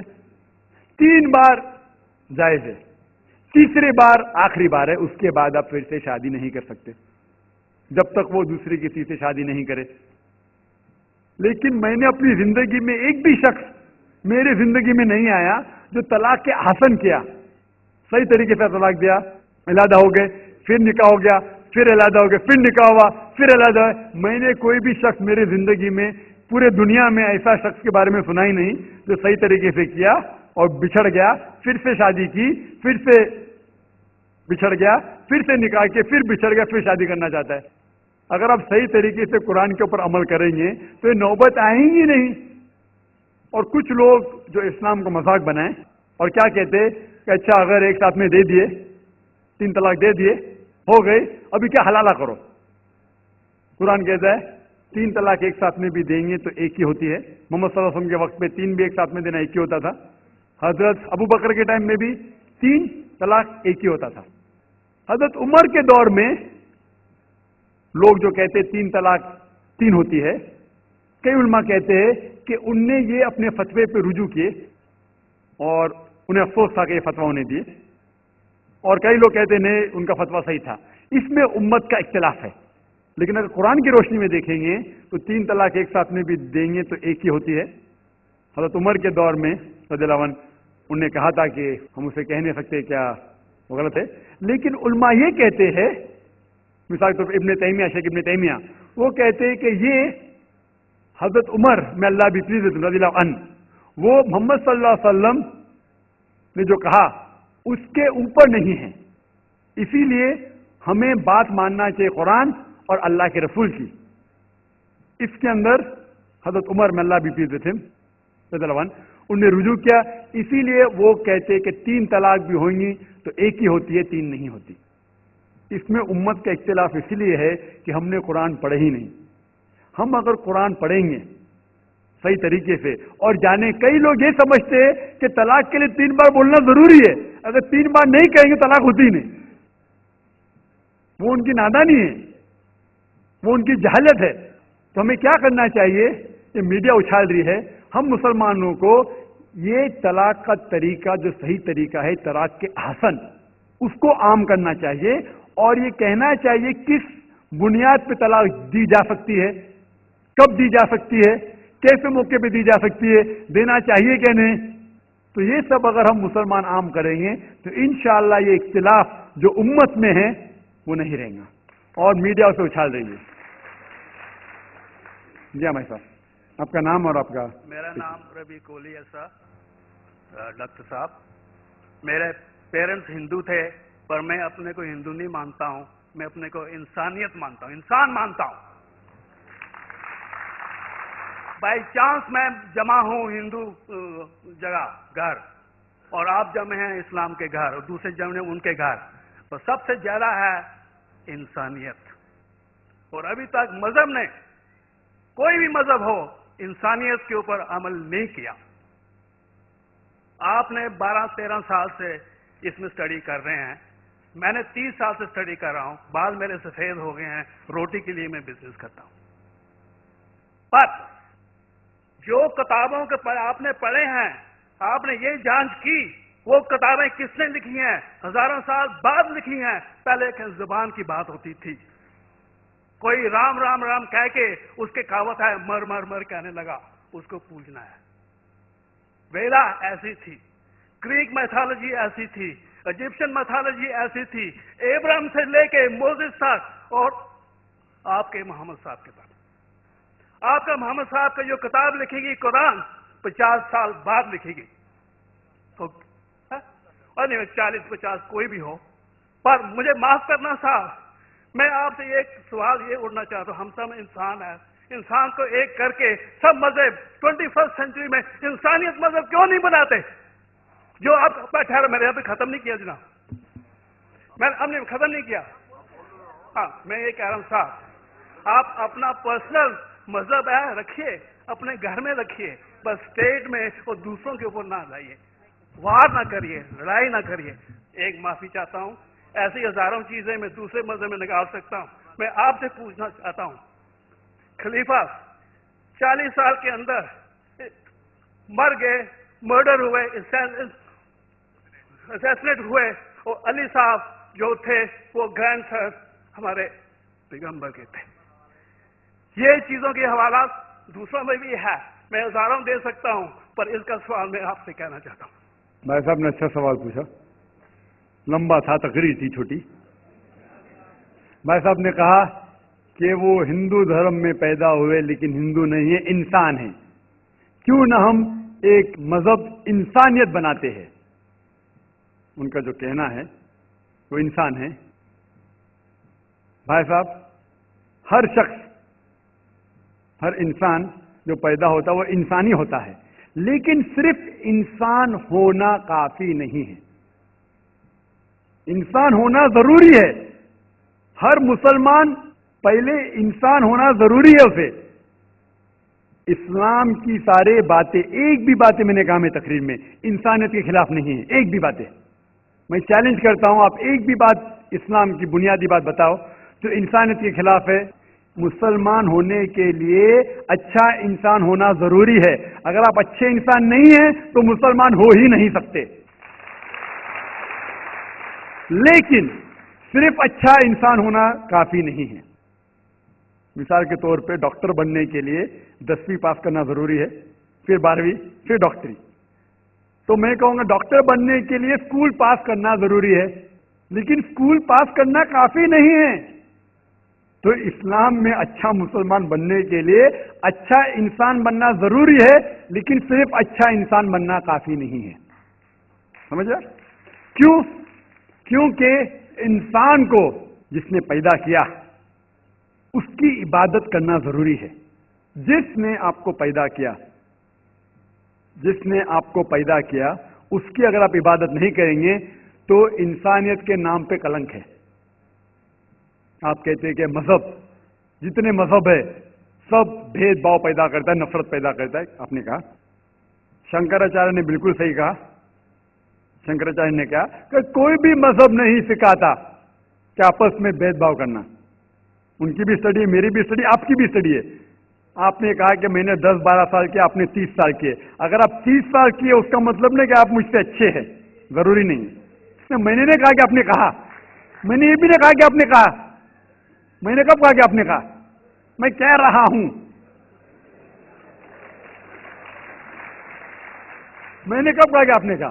میں کہہ رہا ہوں کیونکہ آپ نے کہا کہ اب 30 سال کی اسٹڈی کی. میں ہندو مذہب پہ بھی چند سال کے الحمدللہ ثم الحمدللہ کئی شنکراچاریہ سے بات کی، کئی سوامی جی سے بات کی، کئی پریسٹ اور فادر سے امریکہ میں کی. میں تو ابھی تک جوان ہوں ماشاءاللہ، اللہ کا فضل ہے، اللہ کا فضل ہے. آپ نے کہا کہ مذہب بھید بھاؤ کرتا ہے. یہ کہنا بالکل غلط ہے. مذہب بھید بھاؤ نہیں کرتا. جو مذہب کے ماننے والے ہیں وہ مذہب کو صحیح طریقے سے نہیں سمجھتے ہیں، اسی لیے بھید بھاؤ پیدا کرتے، وہ الگ بات ہے. غلطی ہے مذہب کے ماننے والے کی، مذہب کی نہیں. یہ کہہ رہے کہ مذہب کی، مثال کے طور پہ ایک مرسیڈیز کار ہے، مرسیڈیز کار ہے، مجھے یہ جاننا ہے کہ مرسیڈیز کار کتنی اچھی ہے. تو ایک ڈرائیور مرسیڈیز کار چلاتے تو ڈرائیونگ جانتے ہی نہیں اور مرسیڈیز کار کو ٹھوک دیتے، تو کس کی غلطی ہے، مرسیڈیز گاڑی کی کہ ڈرائیور کی؟ اگر آپ کو جاننا ہے مرسیڈیز کا کتنی اچھی ہے تو آپ کو یہ دیکھنا چاہیے اسپیسیفکیشن، اس کا پاور کتنا ہے، ہارس پاور کتنا ہے، مائلیج کتنا ہے، سیفٹی میجر کتنا ہے. اس کی تحقیق کرنے کے بعد آپ کو کہنا چاہیے کہ کتنی اچھی مرسیڈیز کار ہے. اگر جاننا چاہیے کتنی اچھی ہے تو اس کو بٹھاؤ جو ڈرائیونگ جانتا ہے. تو اسی لیے اسلام کو جاننے کے لیے مسلمانوں کو مت دیکھو، اگر دیکھنا ہے تو محمد صلی اللہ علیہ وسلم کو دیکھو. آپ مجھے مت دیکھو، مجھے مت دیکھو، ہمارے آج کے مسلمان کو مت دیکھو. دیکھو جو سب سے اچھا ڈرائیور ہے، سب سے اچھا اسلام کو سمجھ چکا ہے، وہ محمد صلی اللہ علیہ وسلم ہے. ان کو دیکھ کے اسلام کی تحقیق کرو، اور تحقیق کرنے کے لیے آپ کو اسلام کی کتاب پہ جانا پڑے گا. اور آپ نے جو کہا آخر کے اندر کہ ساری مذہب کتاب بعد میں لکھی گئی، پہلا کہنا تھا، آپ کافی حد تک کے صحیح ہے، آپ کافی حد تک کے صحیح ہے کہ آپ بالکل صحیح فرماتے، لیکن یہ کہنا کہ ساری مذہب کی کتاب اس میں غلطی ہے. اکثر مذہب کتنے کتاب ہے، وید ہو، اپنشد ہو، بائبل ہو، اولڈ ٹیسٹمنٹ ہو، نیو ٹیسٹمنٹ ہو. آپ نے کہا موسیٰ علیہ السلام سے لے کے وہاں صحیح تھا، لیکن آخری میں جو آپ نے غلطی کی محمد صلی اللہ علیہ وسلم، وہاں غلطی کی. آخر میں آ کے آپ اٹک گئے، آخر میں آ کے آپ پھنس گئے. آپ نے شاید اسلام کا مطالعہ صحیح طریقے سے نہیں کیا ہوگا. آپ نے شاید ارون شروع کی کتاب پڑھی ہوگی. اگر آپ کوئی مذہب کا مطالعہ کرنا چاہتے ہیں تو جو مذہب کو سمجھ چکا ہے اس کی کتاب پڑھو. آپ اگر ارون شروع کی کتاب پڑھیں گے اور اسلام کے مطالعہ کرا کہیں گے، یہ کدھر کا صحیح فیصلہ ہے؟ میں کہتا ہوں ارون شوری جیسے لوگ کی پڑھی ہوئیں گی، کیونکہ جب بھی قرآن نازل ہوا، جب بھی قرآن کی آیت نازل ہوتی تھی، محمد صلی اللہ علیہ وسلم ان پڑھ تھے. جب بھی کوئی آیت نازل ہوتی تھی وہ اسے یاد کرتے تھے اور اپنے ساتھیوں صحابہ سے اس کی تلاوت کرتے تھے اور صحابہ فوراً اسے لکھ لیتے تھے. تو محمد صلی اللہ علیہ وسلم کی موجودگی میں ہر آیت لکھی جاتی تھی اور وہ اسے چیک کر، مثال کے طور پہ اقرا بسم ربک الذی خلق آیت نازل ہوئی، انہوں نے یاد کیا، صحابہ سے کہا، صحابہ نے لکھا اقرا بسم ربک الذی خلق، پڑھ کے سناؤ، پڑھا، ہاں صحیح. اگر غلطی ہوتی تمہاری ٹوک دیتے تھے. تو محمد صلی اللہ علیہ وسلم کی موجودگی میں جب بھی اللہ سبحانہ و تعالیٰ آیت نازل کرتے تھے وہ یاد کرتے تھے اور لکھواتے تھے اور چیک بھی کرتے تھے. سارا قرآن مجید محمد صلی اللہ علیہ وسلم کی موجودگی میں لکھا گیا. آپ جو کہہ رہے وہ حضرت عثمان کا ذکر کر رہے، وہی تو افسوس کی بات ہے، آپ نے صحیح مطالعہ کیا ہی نہیں. حضرت عثمان نے کئی سال بعد، 40-50 سال بعد، جو آپ کہہ رہے 40-50 یہاں سے آپ کو آیا، ان نے کیا کہا کہ اس قرآن مجید کا جو نسخہ ہے اس کو اور نسخے بنائے جائے اور باقی لوگ میں پھیلا دیا جائے، کیونکہ لوگ کو اختلاف تھا روانگی کے اندر. تو اس کو دور کرنے کے لیے حضرت عثمان رضی اللہ عنہ ان نے کہا کہ جو نسخہ محمد صلی اللہ علیہ وسلم کی موجودگی میں تھا ان نے اپنی بیوی کو دیا، حضرت حفصہ کو، اور جو حضرت عمر کی بیٹی تھی ان کے پاس محفوظ تھا، ان نے لیا، اور 5-6 صحابہ جو زید بن ثابت رضی اللہ عنہ ان کی صدارت میں اس کی نقل کی اور یہ نقل ہوئے نسخے کو دنیا کے الگ الگ جگہ پہ پھیلائیے. اور ایک نسخہ اب بھی موجود ہے کوپٹا کی میوزیم میں، کوپٹا کی میوزیم استنبول میں. تو آپ جو ذکر کر رہے وہ اتارے ہوئے قرآن شریف کا ذکر کر رہے. جو حقیقت میں قرآن شریف ہے وہ محمد صلی اللہ علیہ وسلم کی موجودگی میں لکھا گیا تھا. ان نے خود اس کو چیک کی کہ صحیح تھا، اور جب بھی آیت نازل ہوتی تھی اپنی صحیح جگہ پہ اسے لکھوا لیتے تھے محمد صلی اللہ علیہ وسلم. تو یہ کہنا باقی مذہب کی کتاب میں اکثر اب صحیح ہے. مثال کے طور کے اوپر بائبل 70 ایئر بعد لکھا گیا ہے، وید وہ سینکڑوں سال بعد لکھا گیا ہے. کتنی پرانی وید ہے، کبھی وید آیا دنیا میں یہ کسی کو پتا ہی نہیں. وہ آپ کے حساب سے سوامی دیانند سرسوتی کے حساب سے 1310 ملین ایئرز اولڈ، 1310. آپ تھوڑی ٹھیکیدار ہے مذہب کے، آپ ٹھیکیدار ہیں مذہب کے کیا؟ نہیں ٹھیکیدار ہے نا.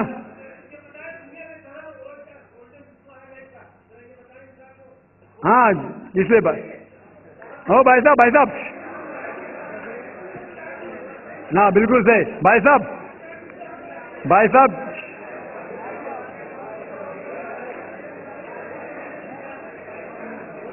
صاحب اسی لیے اختلاف جو ہے یہ کم علمی کی وجہ سے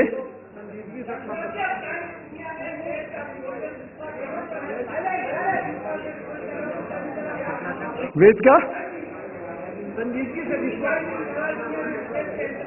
کا کیا نہیں.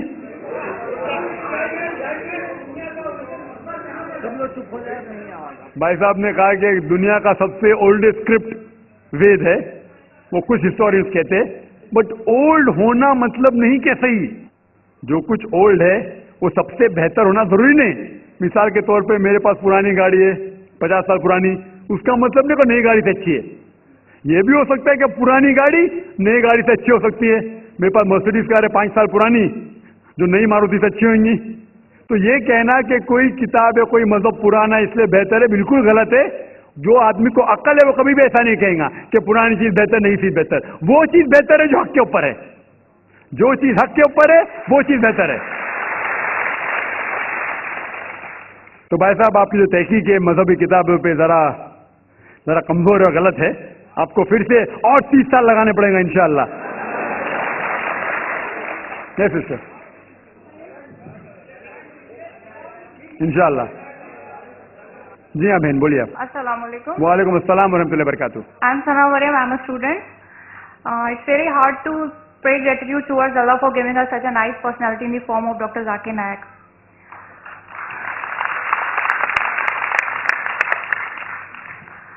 Sir, I want to ask about an ayah, about a verse from Surah An-Nur, which mostly people misinterpret. I'm going to translate in Urdu. It's from verse number 35, that Allah نور ہے زمین اور آسمان کا. اس کے نور کی مثال ایسی ہے جیسے کہ ایک طاق ہے اور اس کے اوپر چراغ، اور وہ چراغ شیشے کی قندیل میں ہے، اور وہ ایک بابرکت زیتون کے تیل سے جلایا جاتا ہے. اور وہ بابرکت زیتون کا درخت ایسا کہ نہ وہ مشرقی ہے نہ مغربی. اور بہت خوب ہے کہ وہ چراغ آپ ہی روشنی دینے لگے. اللہ جسے چاہتا ہے اپنی نور کی طرف رہنمائی کرتا ہے. I want to have this the interpretation from you, sir. Most people misinterpret this. Thank you. بہن نے سوال کیا ہے سورہ نور کی آیت سورہ نمبر 24 آیت نمبر 35. اللہ نور السماوات والارض، کہ اللہ سبحانہ و تعالیٰ آسمان اور دھرتی کے نور ہے. اور اس کی مثال ہے جس طریقے سے there's a lamp, there's a niche in between، کہ ایک مثال ہے کہ کندل کی طرح ہے، اس میں ایک چراغ ہے. اس کی معنی کیا ہے بہن پوچھ رہی ہے. Sister the meaning of this verse is that اللہ سبحانہ و تعالیٰ ساری کائنات، آسمان اور اس دھرتی کے لیے ہدایت کا ذریعہ ہے، نور ہے اور سیدھی راہ دکھاتے ہیں. عام ترجمہ ہے، آپ کو کچھ سوچنے کی ضرورت ہے. عام ترجمہ ہے کہ وہ روشنی پھیلاتے ہیں ساری دنیا میں، ساری کائنات میں، ساری دھرتی پہ، سارے آسمان پہ. اس کی معنی یہ کہ اللہ سبحانہ و تعالیٰ who is the creator, the sustainer and the cherisher of everyone, he is the one to guide everyone. وہ سب انسانوں کو ہدایت دیتا ہے اور ہمیں ان کی بات کے اوپر عمل کرنا چاہیے. مجھے پتا ہے کہ کچھ لوگ دوسرا ترجمہ کرتے ہیں، وہ بالکل غلط ہے. صحیح ترجمہ یہ ہے کہ وہ سب لوگ کو صحیح راہ دکھاتا ہے. Hope that answers the question. जी हाँ भाई साहब पूछिए. Respected Zakir sir, myself Dr. Duryodhan Katki from Jawaharlal Nehru University. I want to ask a very little question that regarding that talaq, what you explained, I acknowledge. But the thing is, if you pace down the history of human civilization, then you will find women are always being suppressed, oppressed, depressed, humiliated and dilapidated in this country especially. But as far as talaq is concerned, the whole, diverse power, determining power is laying with the husband or husband's hand. But in case a woman who is in a very grave situation and she wants to talaq to her husband, so what is the system is there in your Islam? You just explain. What is the women's power in there in talaq, as far as talaq is concerned? Should I give the answer in English or Urdu? You can give it in English. Well, I asked the question that what powers does a woman have to give divorce to the husband? Can she give talaq? And he rightly said the women in this country are degraded. Islam uplifts the women. Regarding as far as divorce is concerned, broadly there can be 5 types, broadly. One is by mutual consent of both husband and wife. Number 2 is unilaterally by the will of the husband. Number 3, that if it's mentioned in the nikah nama, in the marital contract, that she too can give divorce, it's known as talaq-e-tawfiq or talaq-e-isma. Even she can give unilateral divorce, if it's mentioned. While marrying, the husband and wife, when they marry, they can put down any clause which is optional, as long as she doesn't ask the husband to do something which is prohibited, or prevents him from doing something which is compulsory. She can ask anything which is optional. So a woman while getting married can put a clause, is known as talaq-e-tawfiq, that she too can give unilateral divorce, and if the husband agrees, she can give. Third type. Fourth type is, if it's not mentioned in the nikah nama, that the woman too can give unilateral divorce. Then, if the husband ill-treats her, or does not give her due right, she can go to the judge, the qazi, and do nikah-e-fasq. And the fifth type is khula. That maybe the husband is very good. He is giving all the rights and all the facilities. Yet she wants to pass for personal reasons. She can request the husband to give divorce and he gives divorce. That's known as khula. Hope that answers the question. हाँ भाई sir. जी हाँ. अल्लाह एक है, इसमें किसी का झगड़ा नहीं है. उसकी इबादत करनी चाहिए, इसमें किसी का झगड़ा नहीं है. झगड़ा है लाइफ स्टाइल का, झगड़ा है कल्चर का, संस्कृति का. और हर मजहब अपनी संस्कृति को अल्लाह से जोड़ता है कि अल्लाह ये कह रहा है. क्या अल्लाह टाइम टाइम पर नई नई बातें कहता है, या पुराने टाइम में जो कुछ कह दिया गया है वही सच है, या आगे फ्यूचर में कुछ और नई बातें भी कहेगा?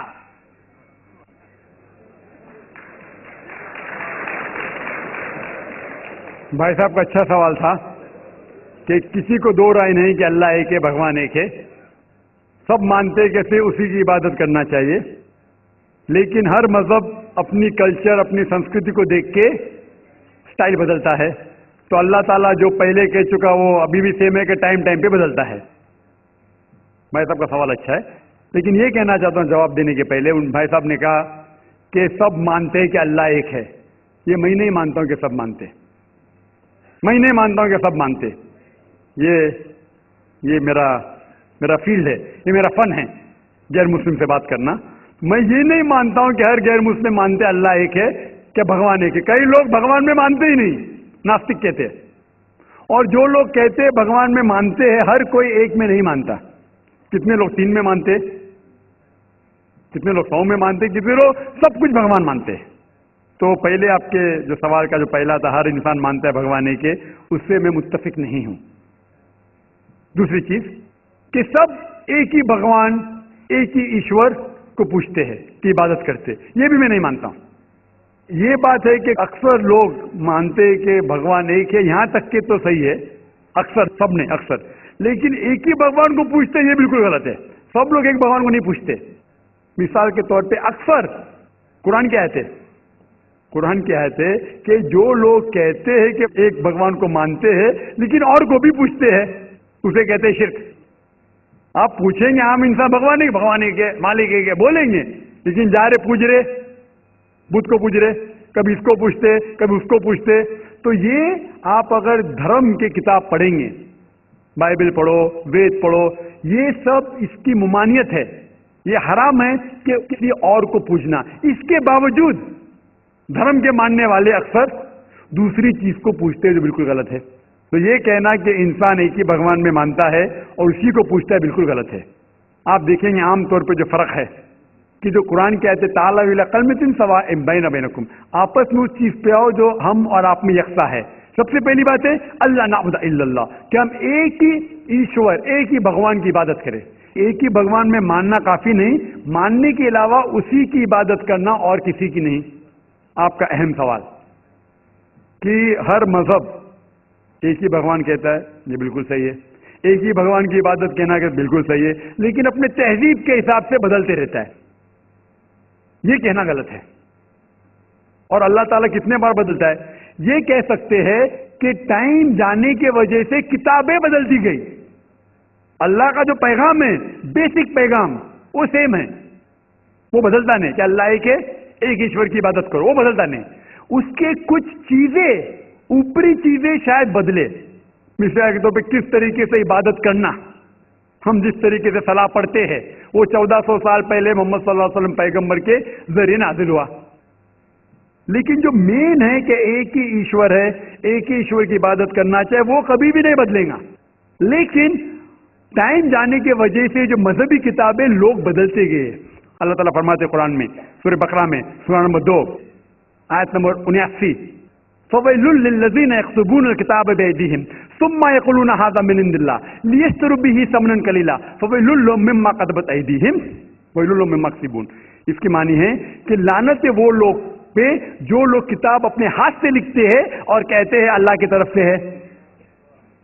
لعنت ہے ان کے اوپر جو کماتے ہیں اور لعنت ہے ان کے ہاتھ کے اوپر. تو اللہ تعالیٰ فرماتے ہیں کہ کتابیں بدلی گئی ہے.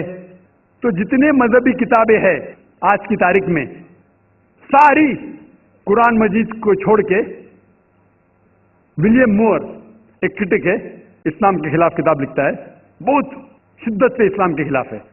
ان نے لکھی تھی 200 سال پہلے کہ شاید ایک ہی مذہبی کتاب ہے جو پوری پاک ہے 1200 سال تک کے، وہ ہے قرآن.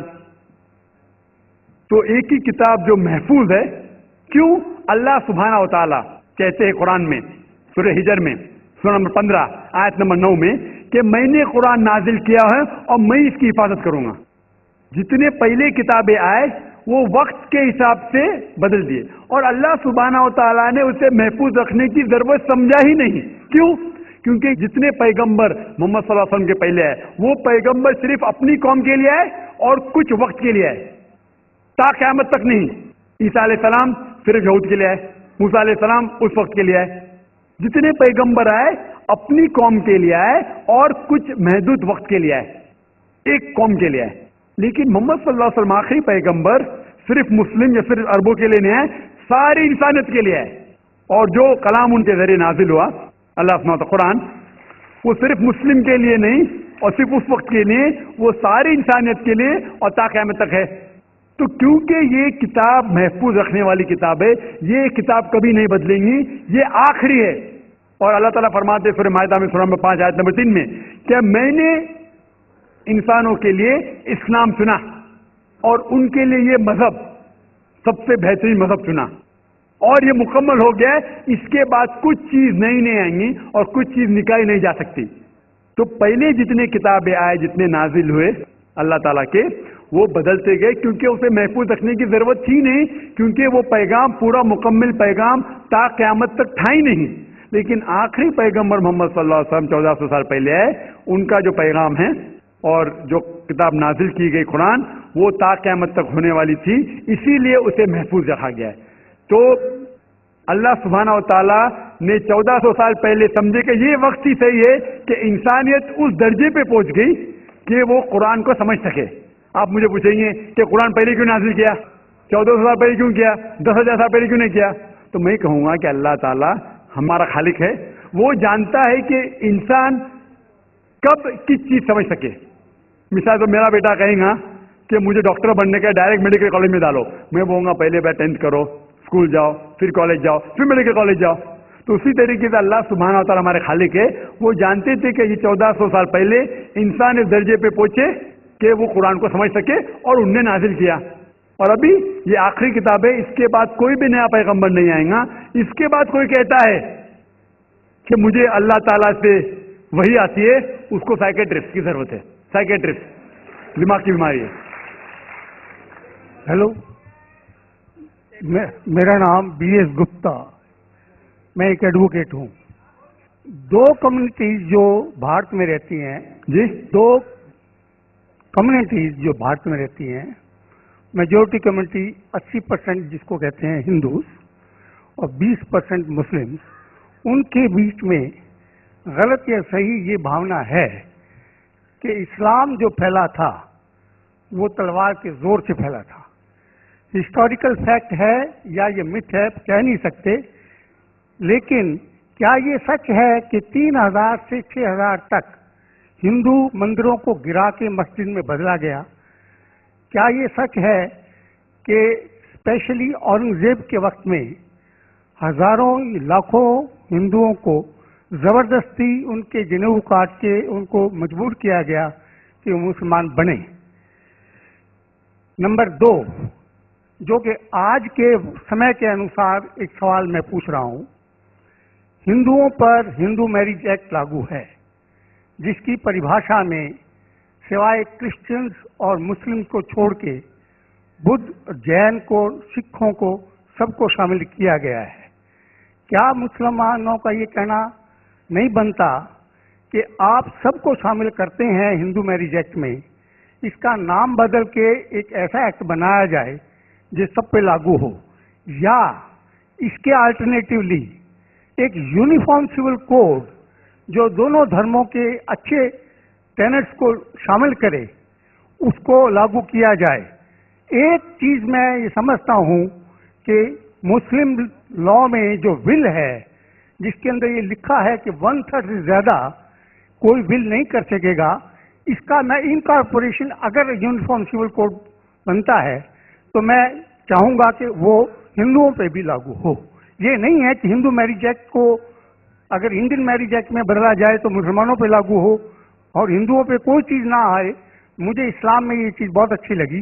ऐसे ही कोई यूनिफॉर्म सिविल कोड के लिए ये मुस्लिम आगे क्यों नहीं आ रहे, इसकी वजह मुझे बताई जाए। भाई साहब ने 3 सवाल पूछे एक सवाल में। पहला सवाल, हिस्ट्री से पता चलता है कि इस्लाम तलवार के जोर पे फैला कि नहीं, लेकिन ये मुझसे पूछ रहे क्या ये हकीकत नहीं है कि 3000 से ज्यादा मंदिरें गिराई गई थी और मस्जिद बनाए गए और बहुत से लोगों का कत्ल किया गया? ये बिल्कुल गलत है, अफवाह है। ये मैं कह सकता हूं कि कुछ मंदिरें शायद गिराई गई होंगी, इससे मैंने कहा एक भी मंदिर नहीं गिराई गई। हो सकता है कि कुछ मुसलमान अपने आप को जो मुसलमान कहते हैं उनने आके कुछ मंदिरों को गिराया होगा और मस्जिद बनाया होगा, हो सकता है। लेकिन ये कहना कि 3000 से 6000 मंदिर गिराए गए, ये बिल्कुल अफवाह है, बिल्कुल गलत है, बेबुनियाद है, बिल्कुल बेबुनियाद है। कुछ मुसलमान राजाओं ने गलत काम किए होंगे, उससे आप इस्लाम को दोषी नहीं ठहरा सकते। अगर हिटलर ने 60 लाख यहूदी को जिंदा जलाया तो मैं कह सकता हूं कि क्रिश्चियनिटी खराब है? बिल्कुल बेबुनियाद है, वो हिटलर ने किया, बाइबल में तो ही लिखा रहना चाहिए। इसी तरीके से ये खाली अफवाह है। कुछ मंदिरों को शायद गिराया गया होगा, मैं ये नहीं कहता कि नहीं गिराया गया, लेकिन उसको छोटी चीज को लेके उछाला जाता है मीडिया में और किताबें लिखी जाती है। आप देखो टीपू सुल्तान के खिलाफ आ गए। आज भी आप जाएंगे मैसूर के अंदर, उसके आजू बाजू आप देखेंगे तो टीपू सुल्तान के जो आंगन के अंदर है उसके अंदर मंदिर है। अगर आप ये कहते सच है कि 3000 تو 6000 مندر کو گرایا گیا تھا، تو آپ کیسا زندہ بچے؟ آپ کہہ رہے تھے کہ ہزاروں لوگوں کو قتل کیا گیا، آپ کیسا زندہ بچے؟ آپ زندہ بچے یہ شہادت دے رہا ہے کہ مسلمان تلوار کے زور پہ نہیں پھیلا۔ اگر یہ سچ ہوتا تھا، آپ نے کہا ہزاروں لوگ کا قتل کیا، کچھ لوگ کا شاید قتل کیا گا۔ دیکھو ہر مذہب میں there are black sheeps in every community, کچھ لوگ ہر مذہب میں خراب نکلتے ہیں، وہ مذہب کی غلطی نہیں، وہ مذہب کے ماننے والے کی۔ کرسچین میں آپ کو کچھ خراب لوگ ملیں گے، مسلمان میں ملیں گے، ہندو میں ملیں گے۔ ابھی آپ دیکھیں گے ہندوستان کے مسلمان کچھ لوگ ڈرگ میں ڈیل کرتے، ڈرگ میں دھندا کرتے، ڈرگ تو حرام ہے اسلام میں، کرتے تو ان کو دوش دینا چاہیے، اسلام کو نہیں۔ اسی طریقے سے آپ جو کہہ رہے ہزاروں لوگوں کا قتل کیا، یہ بالکل بے بنیاد چیز ہے، کچھ لوگ کا شاید کیا ہوگا، اور یہ ہی ثبوت ہے۔ میں نے تقریر میں کہا کہ 80% سے زیادہ غیر مسلم ہندوستان میں ہیں، یہ شہادت دے رہے ہیں کہ اسلام تلوار کے زور پہ نہیں پھیلا۔ آپ لوگ کو کیوں چھوڑا ان لوگ نے؟ آپ ان کے رشتہ دار تو نہیں تھے نا، آپ کو کیوں چھوڑا؟ 800 ملین 80 کروڑ غیر مسلم کو چھوڑا کیوں نے؟ کیوں چھوڑا؟ اگر دمی تھا حکومت کی 1000 سال سب لوگ کو مسلم بناتے تھے۔ اس سے یہ ظاہر ہوتا ہے کہ اسلام تلوار کے بلبوتے پہ نہیں پھیلا، کئی لوگ کئی غیر مسلم اسلام سے متاثر ہو کے انہوں نے اسلام قبول کیا، تو یہ کہنا بالکل غلط ہے۔ آپ کا دوسرا سوال کہ ہمیں کیا کرنا چاہیے؟ یہ علیحدہ لا نہیں ہونا چاہیے، سب ایک ہی کامن سول کوڈ ہونا چاہیے، اور سب مذہب کی اچھی چیزیں لے کے کامن سول کوڈ کرنا چاہیے۔ میں آپ کے بالکل ساتھ ہوں، باقی مسلمان شاید آپ کے خلاف ہوں گے، میں آپ کے ساتھ ہوں۔ کیوں میں ساتھ ہوں آپ کے؟ پہلا چیز، ہم مسلمان اگر دیگر مذہب کے بارے میں جانیں گے، کبھی کامن سول کوڈ کی بات آتی سب سے زیادہ نعرہ مسلمان غلط ہے۔ یہ ممکن ہی نہیں ہے، کیونکہ ہندوستان میں ہندو مذہب کے کتنے فرقے ہیں، یہ ممکن ہی نہیں ہے۔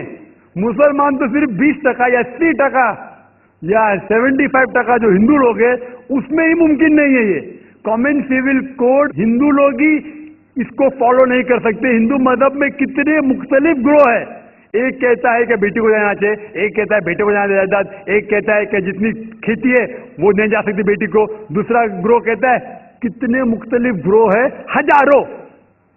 یہ ممکن ہی نہیں ہے پاس ہونا، ممکن ہی نہیں۔ میں کہتا ہوں یہ افسوس کی بات ہے کہ ہم مسلمان جانتے ہی نہیں، ہم کو آواز کرنے کی ضرورت ہی نہیں ہے، یہ خالی ہمیں چھیڑ رہے ہیں۔ کیا کر رہے؟ چھیڑ رہے ہیں اور ہم اکسا جاتے۔ Point number 1۔ پوائنٹ نمبر 2، مان لو آپ لوگ قبول کرتے ہیں کہ کامن سول کوڈ ہونا چاہیے۔ آپ نے کیا کہا کہ سارے دھرموں کے اچھی بات کو لینا چاہیے، بالکل صحیح۔ میرا پہلا سوال، آپ اسلام میں ایک چیز بتاؤ جو انسانیت کے خلاف ہے تو ہم نکال دیں گے اس کو۔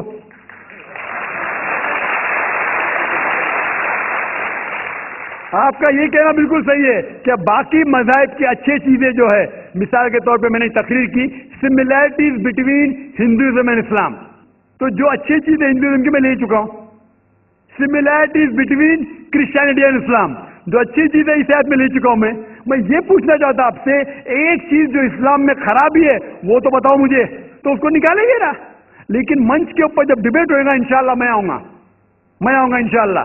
ہاں، منچ پہ جب ڈبیٹ ہوئے گا کہ ہم کیا کریں گے، ہر مذہب کی اچھی چیز ہوں گے، تو میں یہ چاہتا ہوں کہ اسلام کی طرف سے اس منچ پہ، اس سٹیج پہ انشاءاللہ میں آؤں گا۔ یہ چیلنج ہے، کوئی بھی شخص ہندوستان میں ہو، منسٹر ہوں دو، کوئی بھی سوامی ہوں دو، کوئی بھی شنکراچاریہ ہوں دو، انشاءاللہ میں طالب علم ہوں اسلام اور دیگر مذاہب کا۔ میں تسلیم کرتا ہوں کہ ڈبیٹ ہونا چاہیے، حق بات جو نکلی، لیکن اس کے اوپر عمل بھی ہونا چاہیے۔ حق بات جو سب سے بہترین ہے انسانیت کے لیے، اس کے اوپر عمل ہونا چاہیے۔ اس لیے جو آخری کتاب جو اللہ سبحانہ وتعالی نازل کی قرآن شریف، وہ انسانیت کے لیے سب سے بہترین کتاب ہے، اس کے اوپر عمل ہونا ہی چاہیے۔ آپ کا تیسرا سوال، کیا یہ ہندو جو ہے انہیریٹنس کے اندر، یہ انہیریٹنس جو ہوتا ہے اسلام کے اندر 1/3 حصہ، 1/3 حصہ ہم ول میں دے سکتے، دینا ضروری نہیں ہے، دے سکتے ہیں۔ اسلام کے جو ول کے اندر جو آتا ہے انہیریٹنس، وہ قرآن کی آیت ہے سورہ نساء کی سورہ نمبر 4 آیت نمبر 11، 12 اور 176، اس میں کہا گیا ہے کہ جو بھی آپ کی جائیداد ہے اللہ سبحانہ تعالیٰ کہہ چکا ہے کہ آپ کے بیٹے کو بیٹیوں سے ڈبل ملے گا. آگے لکھا گیا ہے آپ کے والدین کو 1/6 ملے گا. صرف اگر بچے ہیں تو والد والدہ کو دونوں کو 1/6، اگر بچے نہیں ہیں تو والدہ کا 1/3. آگے بڑھتی آیت نمبر 12 پہ لکھا ہے کہ آپ کی بیویاں جو آپ کے لیے چھوڑیں گی، اگر بچے نہیں آپ کو آدھا ملے گا، بچے ہیں تو 1/4 ملے گا. آپ جو آپ کی بیویاں کے لیے چھوڑتے ہیں، بچے نہیں تو ان کو ملے گا 1/4، 1/4. بچے ہیں تو 1/8، 1/8. یہ ڈیفیکلٹ ہے یاد رکھنا، آپ جا کے ریفرنس دیکھ سکتے ہیں سورہ نساء سورہ نمبر 4 آیت نمبر 11 سے 12. اور اس کے بعد اگر آپ کس کو ول کرنا چاہتے ہیں اپنی جائیداد، میکسیمم 1/3. لیکن یہ ول جو کریں گے آپ، یہ ان لوگوں میں سے نہیں ہونا چاہیے. آپ نہیں کہتے تھے کہ میں میرے بیٹے سے زیادہ محبت کرتا ہوں بڑے بیٹے سے اس لیے اس کو زیادہ دوں گا، یہ بالکل غلط ہے. لیکن جو یہ دائرے میں نہیں آتے ہیں انہیریٹنس کے، ان کو آپ 1/3 حصہ دے سکتے ہیں. آپ کہتے ہیں آپ کو یہ چیز بہت پسند ہے، آپ بھی کرنا چاہتے ہیں، آپ کو کون روک رہا ہے؟ انڈین گورنمنٹ کے حساب سے آپ اگر ول کریں گے، کیا میں میرا 1/3 حصہ دینا چاہتا ہوں، کوئی بھی روک نہیں سکتا ہوں، میں بھی نہیں نا منسٹر بھی نہیں. اور پورا اگر فالو کرنا چاہتے سچا دھرم، آپ اسلام قبول کر سکتے، ہم آپ کو ویلکم کرتے. وآخر دعوانا الحمدللہ رب العالمین.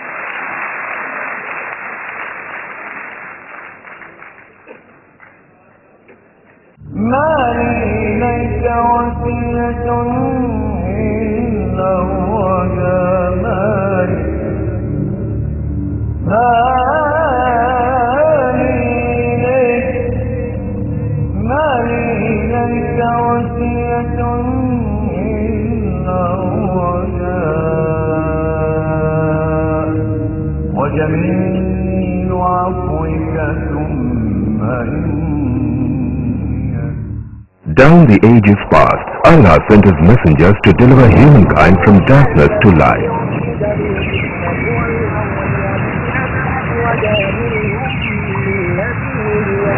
That's also the ongoing mission of Islamic Research Foundation, or IRF, spreading the truth of Allah's final message to mankind.